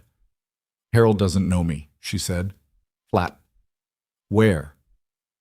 "My casino," he said. "The Meridian, East Side. You'll know it." A pause. "Come alone. Come in through the main entrance. 3 hours. And my father is free the moment you walk through my door," he said. "You have my word." She looked across the room at Harold, who was watching her with his hands on his knees and his face the way it had been when she'd said, "Don't apologize. I'm not ready. Cord out, present, too late." 3 hours, she said, and ended the call. She held the phone out to the man in the dark coat. He took it. "He goes now," she said. The man looked at her for a moment. Then he stepped back, away from Harold, toward the door, and nodded once with his chin. The gesture that meant, "Get up, you're done here." Harold stood. He looked at Ilara. "Don't," she said. "Ilara, walk out," she said. "Walk out and keep walking. Carla will be in the hall. Do what she tells you." Harold Voss walked out. The man followed him. Ilara stood alone in the dark room and waited until she heard their footsteps fade down the corridor. And then she sat on the edge of the bed and put her hands on her knees and looked at the floor and breathed. 3 hours. She had 3 hours to figure out whether she was actually going to walk into Victor Hale's casino alone, or whether there was a version of this situation that did not require her to do exactly what she'd told a man with a gun she was going to do. She was still sitting there when Nikolai came through the door. He stopped. He looked at the empty room. He looked at her.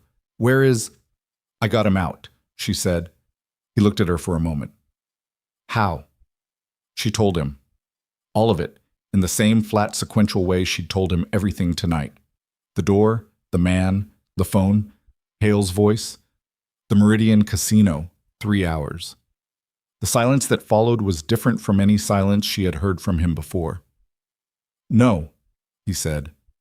"I know. You're not—" "I know," she said again. "I'm not going alone." She looked up at him. "But I am going. Because he expects me to. Which means he's prepared for me not to. And the only move that he hasn't prepared for is the one where I actually show up, and he has to decide in real time what to do with a woman who walked in the front door instead of an army that hit the perimeter." Nikolai's face was doing the thing it did when information landed. The internal reorganization, the update. But underneath it, something else. Something she didn't have a clinical word for, something that lived in the space between calculation and the thing that made calculation feel insufficient. "You're going to walk in the front door," he said. "Yes. And I'm going to be behind me," she said. "Wherever behind me is safest. I don't know how you run these things. You do." He looked at her. Really looked. Not the assessment from the hallway at 2 a.m., not the column sorting, not the evaluation of operational value. Something else. Something that had been building in increments across 6 weeks of a house, and a medical room, and a garden in winter, and a parking lot in Newark, and all the silences between them that had kept accumulating weight until they were heavier than most conversations. "You understand what you're walking into," he said. "I understand it's Victor Hale's territory and he controls the variables," she said. "Yes. He could—" "I know what he could," she said. "I'm a nurse. I've seen what people do to each other. She held his gaze. I'm not fragile, you already know that. His jaw tightened. She could see the war running behind his eyes, the part of him that operated in logistics and outcomes versus the part that was newer and less organized and did not have a protocol for what she was proposing. 2.5 hours, she said. Tell me what I need to know about the Meridian. He looked at her for a long moment. Then he sat down beside her on the edge of the bed and started talking. The Meridian was Hale's primary operation, a legitimate front with 3 underground floors that ran the actual business. The main entrance fed into a public casino floor that was real, licensed, operational. Beneath it, 2 floors of private rooms and 1 floor that was, in Nikolai's words, entirely off the books.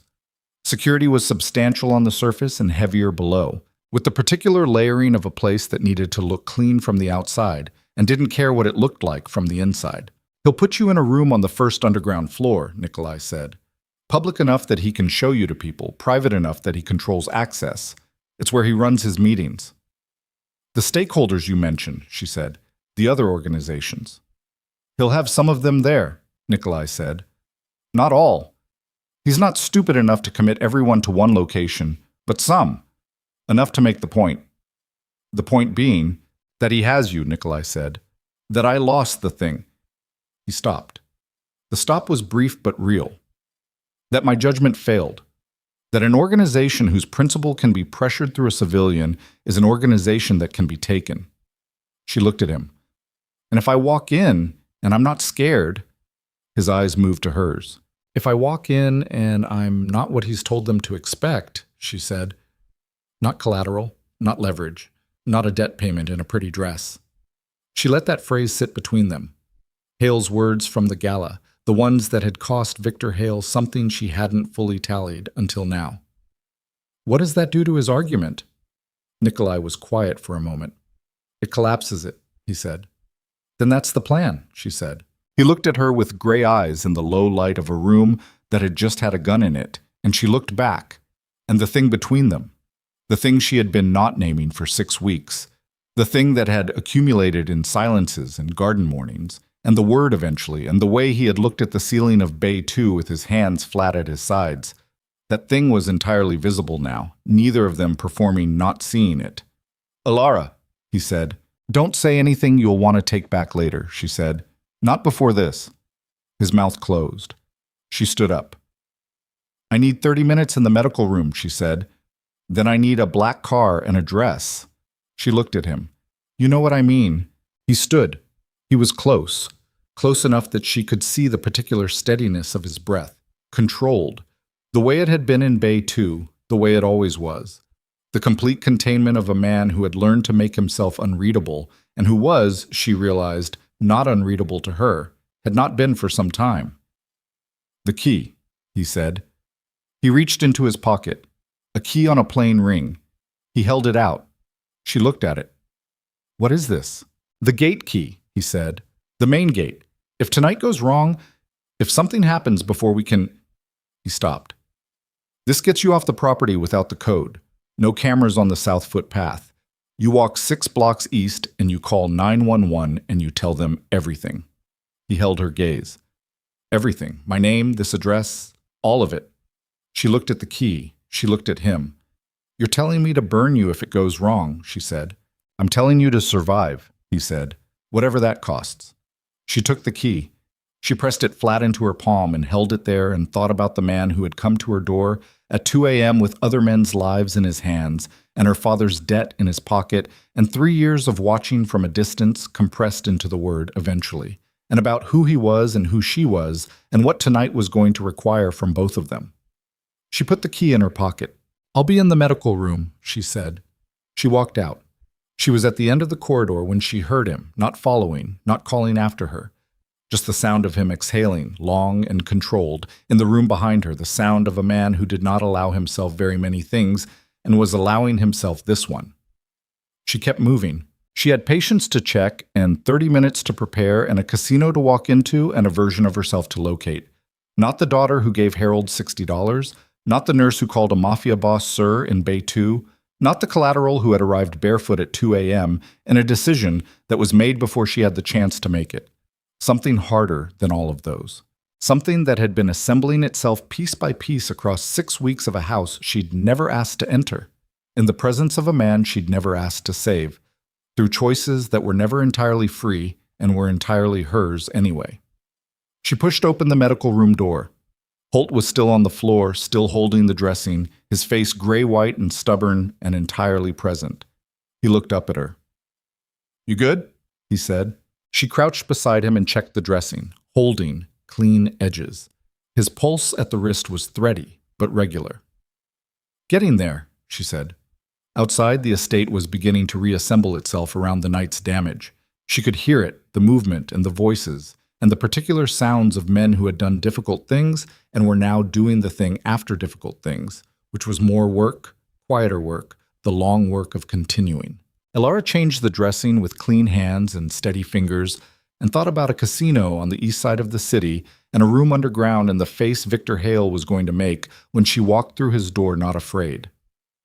She thought about what Nikolai had said. It collapses it. She thought about what she was going to say when she got there. Not a speech, not a performance, nothing with the quality of a prepared thing. Something true. Something that could only be said by a woman who had arrived at Victor Hale's casino on her own 2 feet through a front door, in front of whatever audience he'd assembled, having just survived a night that was supposed to have broken her before she got there. She finished the dressing. She patted Holt's hand once. She stood up. She looked at herself in the small mirror above the sink in the medical room. Scrubs, tired eyes, jaw set, hands clean, and thought, this is who walks in. Not a different version, this one. She turned off the medical room light. She went to get ready. The Meridian looked exactly like what it was pretending to be.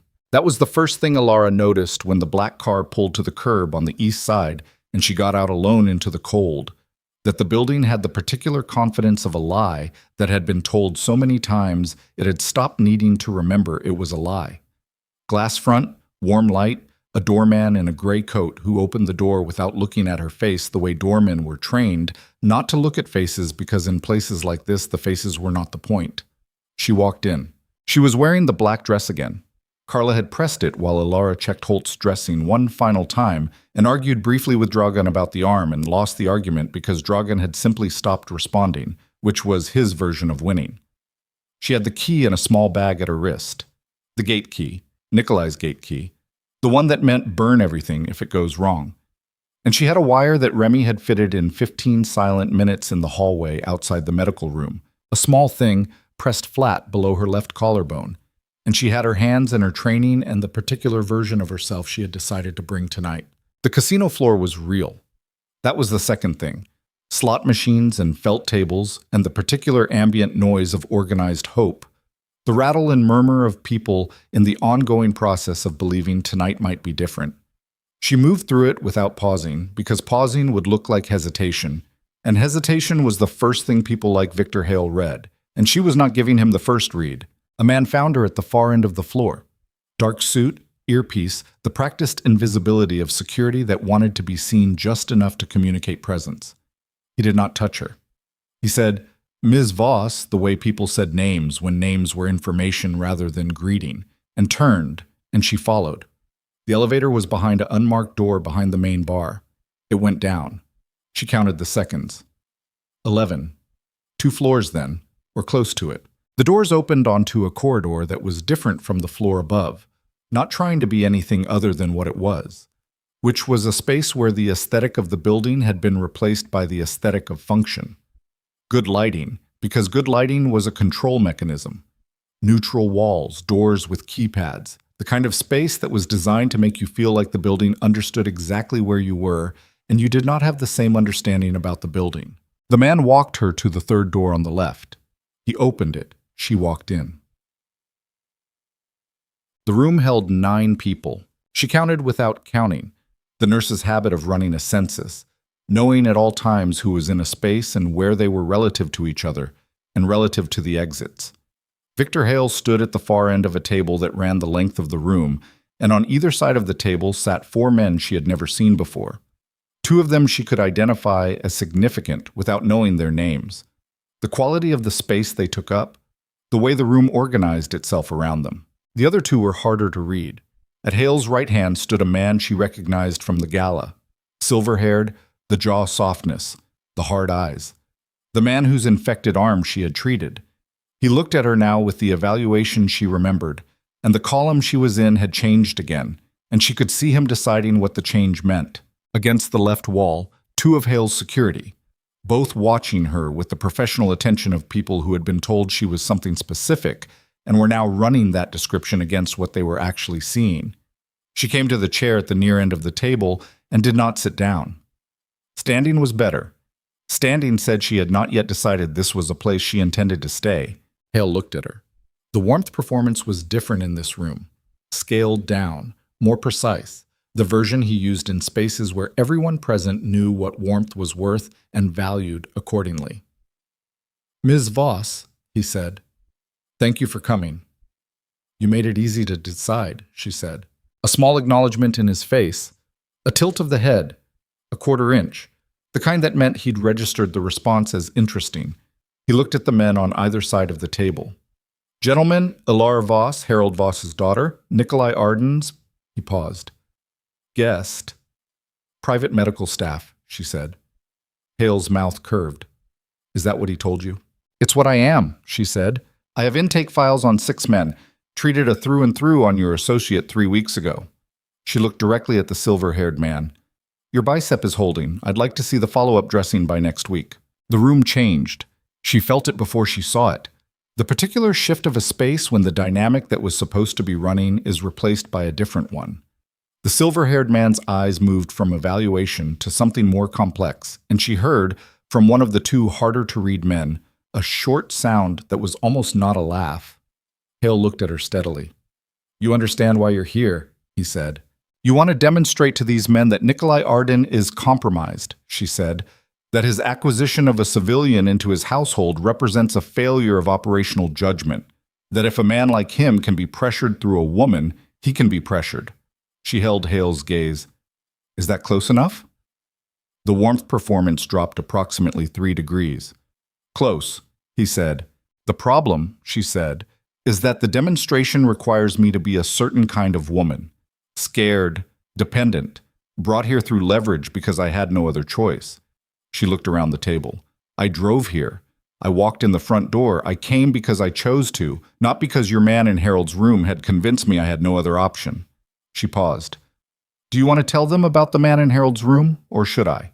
Hale's face did not change, but his jaw moved, a single small adjustment, and she had been reading small adjustments for 6 weeks, and she knew what this one meant. "My father told me what you offered him," she said. "Before the gambling, before Nikolai, your people found Harold Voss, a 63-year-old man with a gambling problem and more debt than sense, and you gave him a play. You said you'd clear everything if he'd run up a loss at Arden's table." "Palim o gibasti." She let that land. "You designed this situation 6 weeks ago, 3 months ago, however far back it goes, and the person you designed it around was me." She looked at the room. "A nurse from Queens, not a threat, not an operator. A woman you could move like a piece on a board because you assumed she would move the way the piece was supposed to move. Asosmamo ai nesamdin." The man who had almost laughed was watching her with the complete still attention of someone who has stopped waiting for what he expected and is now paying actual attention. "I'm not a piece," she said. "And Nikolai Arden didn't take me because he was irrational. He took me because 3 years ago I kept him alive in a trauma bay, and he decided that was worth something." She looked at Hale. "That's not a weakness. That's a fact about what kind of man he is. Whether that's useful to you or not is a different question." Hale picked up a glass from the table. He was using the pause the way he used everything, as a tool, as a recalibration. He was good. She could see him being good in real time, the processing happening behind the warmth performance. "Harold Voss told us his daughter was—" He stopped, set the glass down. "He told us you were manageable." "Harold Voss doesn't know me," she said, for the second time tonight. Silence. Then the man who had almost laughed said, "What did Arden send her with?" And the question was not addressed to her, but it was about her, and she understood it was also a test of a different kind. She reached below her left collarbone and removed the wire herself, in full view of the room, and set it on the table. "That," she said. The room was very quiet. Hale looked at the wire on the table. He looked at her. Something in his face shifted. Not the warmth performance, not the controlled evaluation. Something underneath those. Something older and less managed. "You just burned your own coverage," he said. "I know," she said.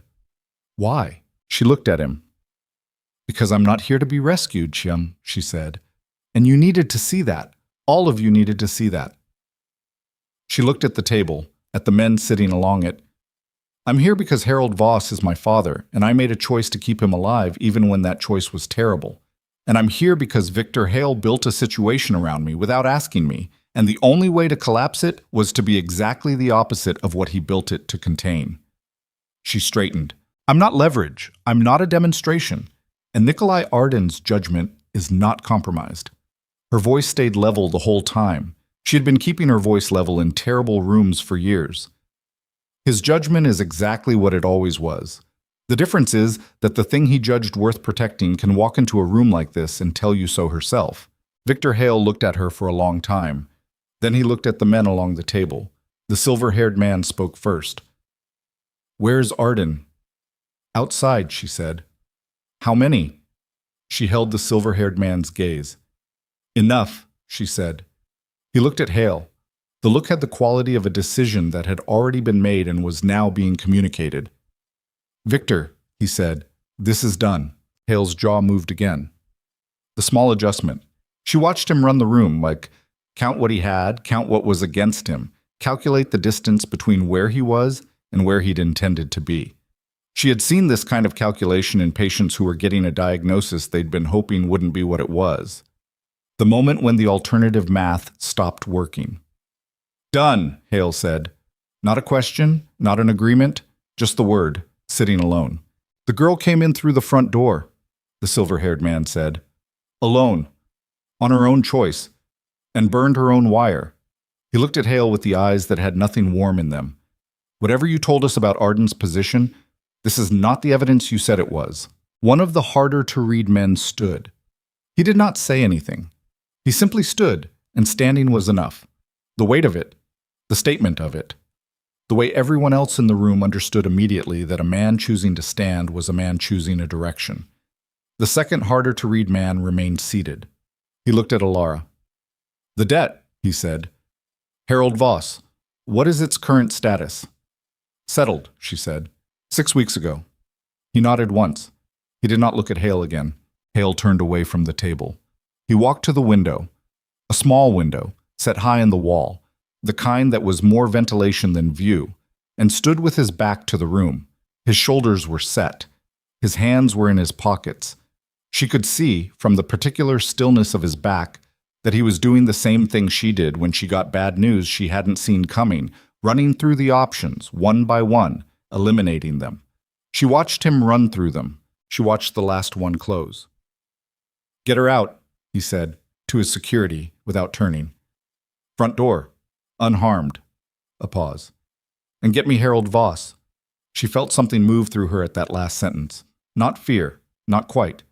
Something more complicated. "Harold goes home," she said. Hale turned. He looked at her with the warmth performance completely gone, his face stripped of it the way a building is stripped when the facade comes off and you see the infrastructure underneath.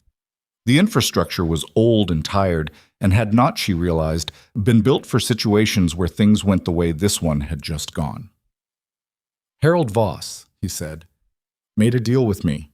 He held up his end. "He sent me to Nikolai Arden," she said. "However he understood that at the time. And whatever you think he owes you—" She stopped. She thought about her father's face in that room, the way he had looked at the gap in the door and looked away. "He's a 63-year-old man with a gambling problem. Collect from him in the only currency that's worth taking." Hale raised an eyebrow. "Leave him alone," she said. "That's the collection. He lives with what he did. Every day he lives with it is something you don't have to pay anyone to deliver." A long silence. "That's a very particular kind of cruel," Hale said quietly. Almost like he meant it. Almost like he recognized something in it. "Yes," she said. He turned back to the window. His security came to her side. She went. Okay. The elevator went up. The casino floor went past. The front door opened and the cold hit her face, and she walked out onto the east side street and stood on the curb in the black dress in November and breathed. The black car was there, and behind it, 3 others.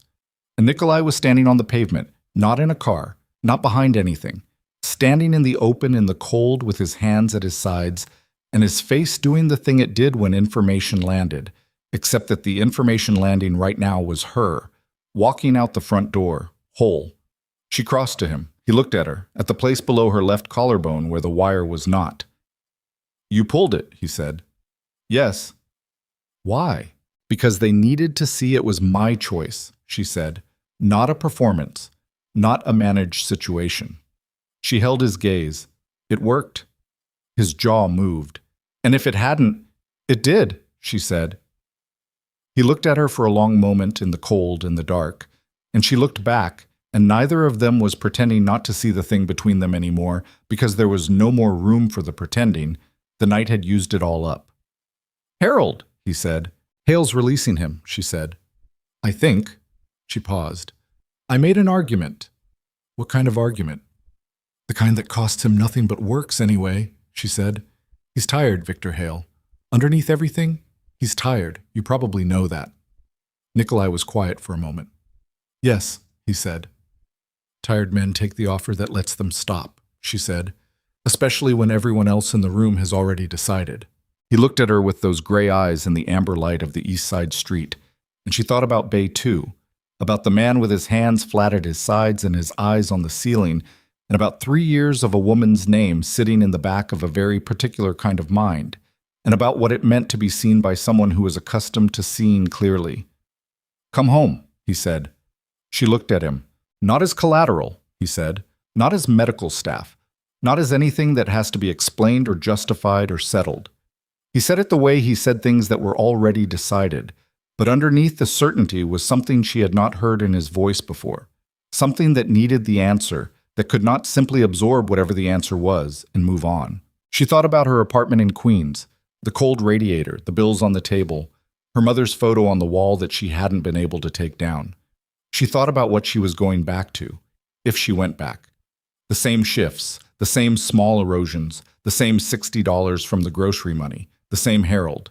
She thought about the medical room, about Santos's tremor and Holt's knee and Remy's shoulder, and the way Dragan had flexed his fingers in the low light to assess the loss and not made a sound. She thought about what she had just walked into and walked out of on her own 2 feet. "I'll come back," she said. "But not tonight." He looked at her. "I need one night," she said. "Not running, not managed. One night where I decide where I am without anyone waiting for the decision." She held his gaze. "Can you give me that?" A long moment. "Yes," he said. She nodded. She turned to the car. The driver was already out, door open. She got in.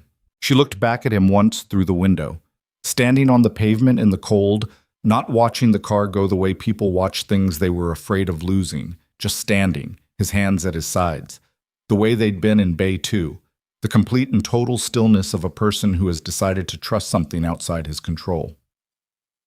The car pulled away. She went to Queens. The apartment was exactly as she'd left it. The bills on the table, the cold coffee long since poured out, and the mug washed by force of habit before she left that night, the radiator clicking without producing heat, the photo of her mother on the wall. She stood in the middle of the kitchen in the black dress and looked at all of it. She stayed for 4 hours. She paid 3 of the outstanding medical bills online, the ones that had late fees accruing. She washed the mug again because it was there. She sat on the floor against the kitchen cabinet and looked at her mother's photo and did not cry, or did cry. A little, briefly. The specific and limited release of someone who allows themselves exactly what is necessary and no more. She thought about her mother, who had loved Harold Voss clearly, who had seen him and loved him anyway, not because she believed he would change, but because love was not contingent on improvement, and who had also, Ilara understood now, built a life that did not require Harold to be better in order to function, who had worked and paid and provided and drawn a line around the parts of herself that Harold's decisions could not reach. She had thought for years that her mother's life was a sacrifice. She understood now it was a choice, a different kind of choice than the ones she had been making. Not the choice to absorb, to give the $60, to be the last wall between Harold and Consequence, but the choice to remain whole while staying, to love someone and still be someone. She had not known how to do that yet when her mother was alive. She was learning now. In the worst possible school, through the worst possible curriculum, which was also the only way some things were learned. She sat on the kitchen floor until the sky outside the window went from black to the particular dark blue that preceded dawn, and then she got up and she put the dress over the back of the kitchen chair, and she showered and changed into jeans and a sweater and her good coat.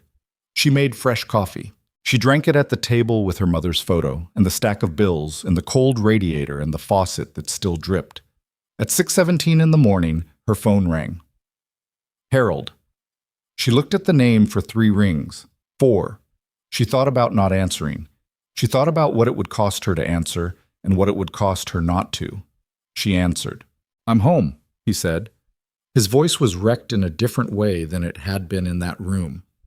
Not the compressed quality of a man holding something back, but the open, exposed rawness of a man who has had the thing he was holding back taken from him. "I don't know." He stopped. "I don't know what you did. To get me out. I don't know how—" "I made an argument," she said. A long pause. "Ilara, don't," she said. And then differently than before. "Not yet. Just don't yet." He breathed. "Okay," he said. "I need you to do something," she said. "One thing. You don't have to promise. You don't have to tell me you'll change or that you're sorry or any of the things that don't hold." She looked at the photo. "I just need you to go somewhere. A meeting. The kind for people who have the problem you have." She stopped. "I'll find you the address. You just have to walk in the door." Silence. "That's all," she said. "Walk in the door. Whatever happens after, happens. But walk in." Another silence. Long enough that she thought he wasn't going to answer. "Okay," he said. She didn't tell him she believed him. She didn't have the belief yet, but she had the hope, which was smaller and more durable than belief. And it was enough. "I'll text you the address," she said. She ended the call. She looked at the photo of her mother for a long moment. She thought the photo might be something she could start leaving on the wall because she wanted to, rather than because she couldn't take it down. That felt like a small change. Small changes were the ones that held. She finished the coffee. She picked up her bag and her keys, and she left the apartment. The estate looked different at 7 in the morning. She had seen it in the dark, mostly.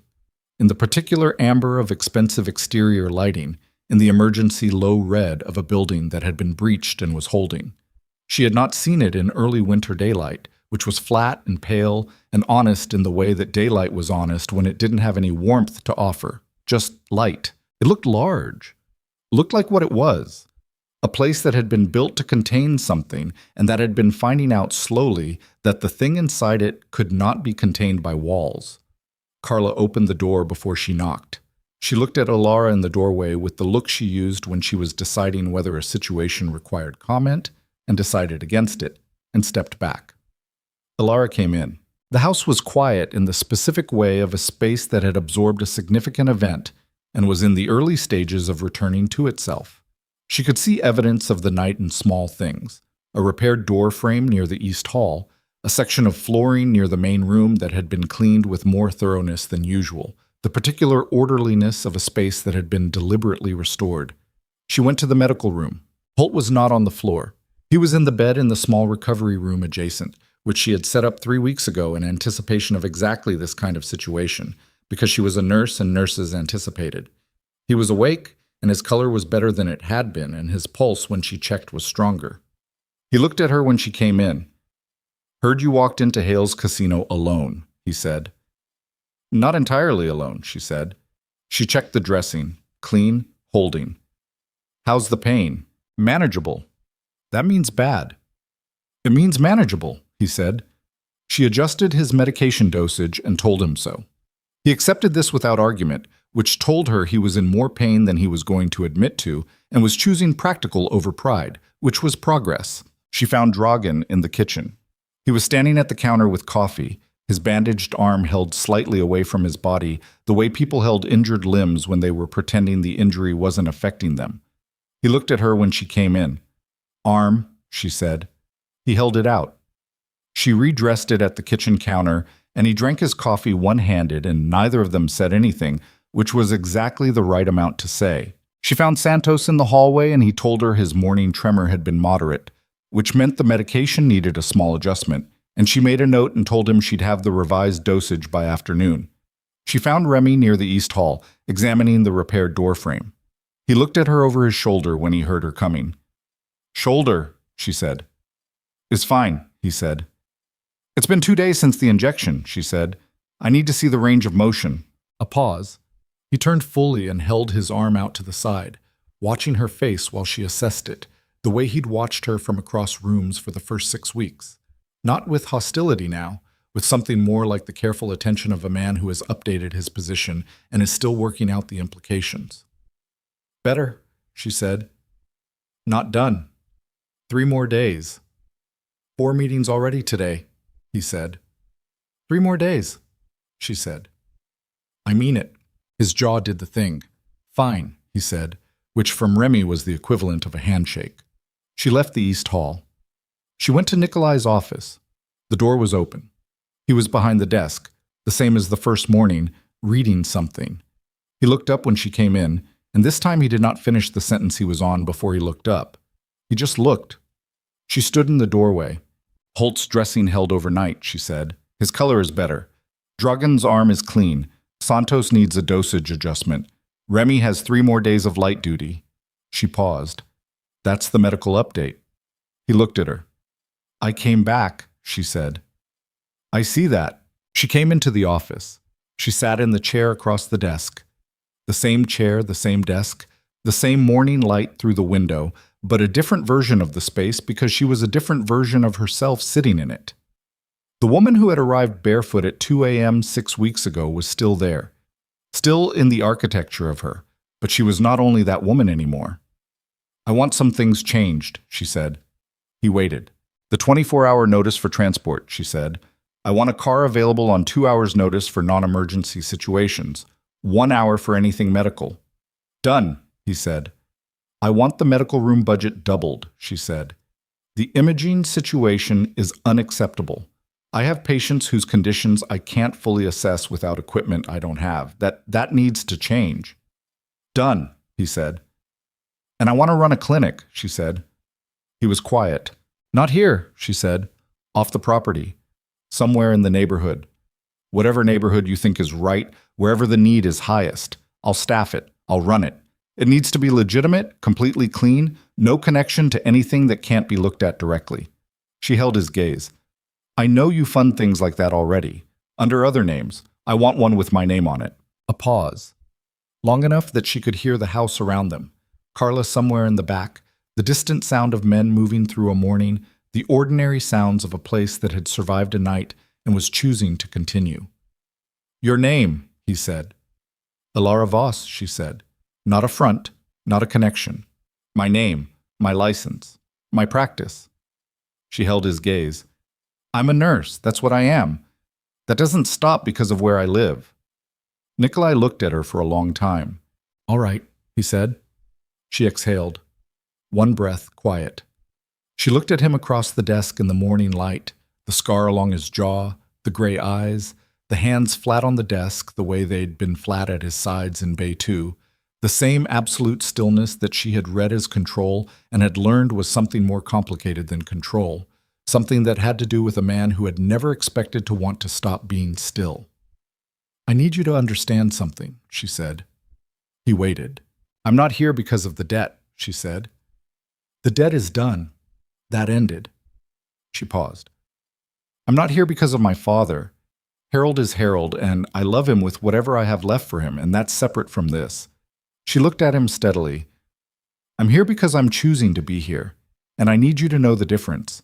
Every day. Not once. Every day."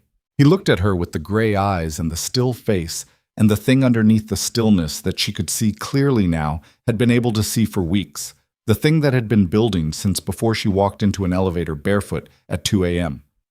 "I know the difference," he said. "Show me," she said. He reached into the desk drawer. He put a key on the desk between them. Not the gate key. She had the gate key in her bag. This was different. A house key. Plain, ordinary, the kind that opened a front door. "The gate code is 6 digits," he said. "I'll have Carla give it to you today." He looked at her. "No escort, no notice. Come and go as you choose." He paused. "That's what it looks like. Every day." She looked at the key. She picked it up. It was heavier than it should have been for a small piece of metal. Or maybe she was just aware of the weight of it, of what it meant. Not ownership, not the architecture of debt and leverage and arranged situations. Something simpler and harder than all of that. The weight of a choice made visible. She put it in her pocket with the gate key. She stood up. She looked at him across the desk in the morning light and thought about everything it had cost to get to this room, to this moment, to this version of herself standing on this side of it. The bills and the shifts and the $60 and the elevator and the 6 weeks and the Newark parking lot and the casino floor and the wire she had pulled herself in front of 8 men because she needed them to see it was real. "There's a patient in the recovery room who needs his dressing checked at noon," she said. "I know," Nikolai said. "And Santos's dosage adjustment needs to go in by 2. "I know." "And Remy is going to try to skip the light duty by tomorrow." "I know," he said, and the ghost that was almost a smile moved across his face, and she held onto the sight of it for a moment, the way she held onto things that were worth holding. "I'll be in the medical room," she said. She left. She walked down the hall with the key in her pocket, and the morning light coming through the windows of a house that was not her house and was also, now, the place she had chosen. And she thought about her mother on the kitchen floor of the Queen's apartment at dawn, and about small changes that hold, and about the particular freedom of a door you can walk through because you have the key. Not because someone gave it to you, because you stayed long enough to earn the asking. Outside, the winter garden lay quiet under frost. The hedges, the geometric paths, the bare-branched trees at the far edge of the property. She would go out there later. Not now. Now there was work. There was always work, and she was good at it, and it was hers, and she walked toward it the way she had walked into every hard room in her life, with her hands steady and her voice level and her eyes on what needed to be done, not on the fear of doing it. The medical room door opened. Alara Voss went in. She started her day.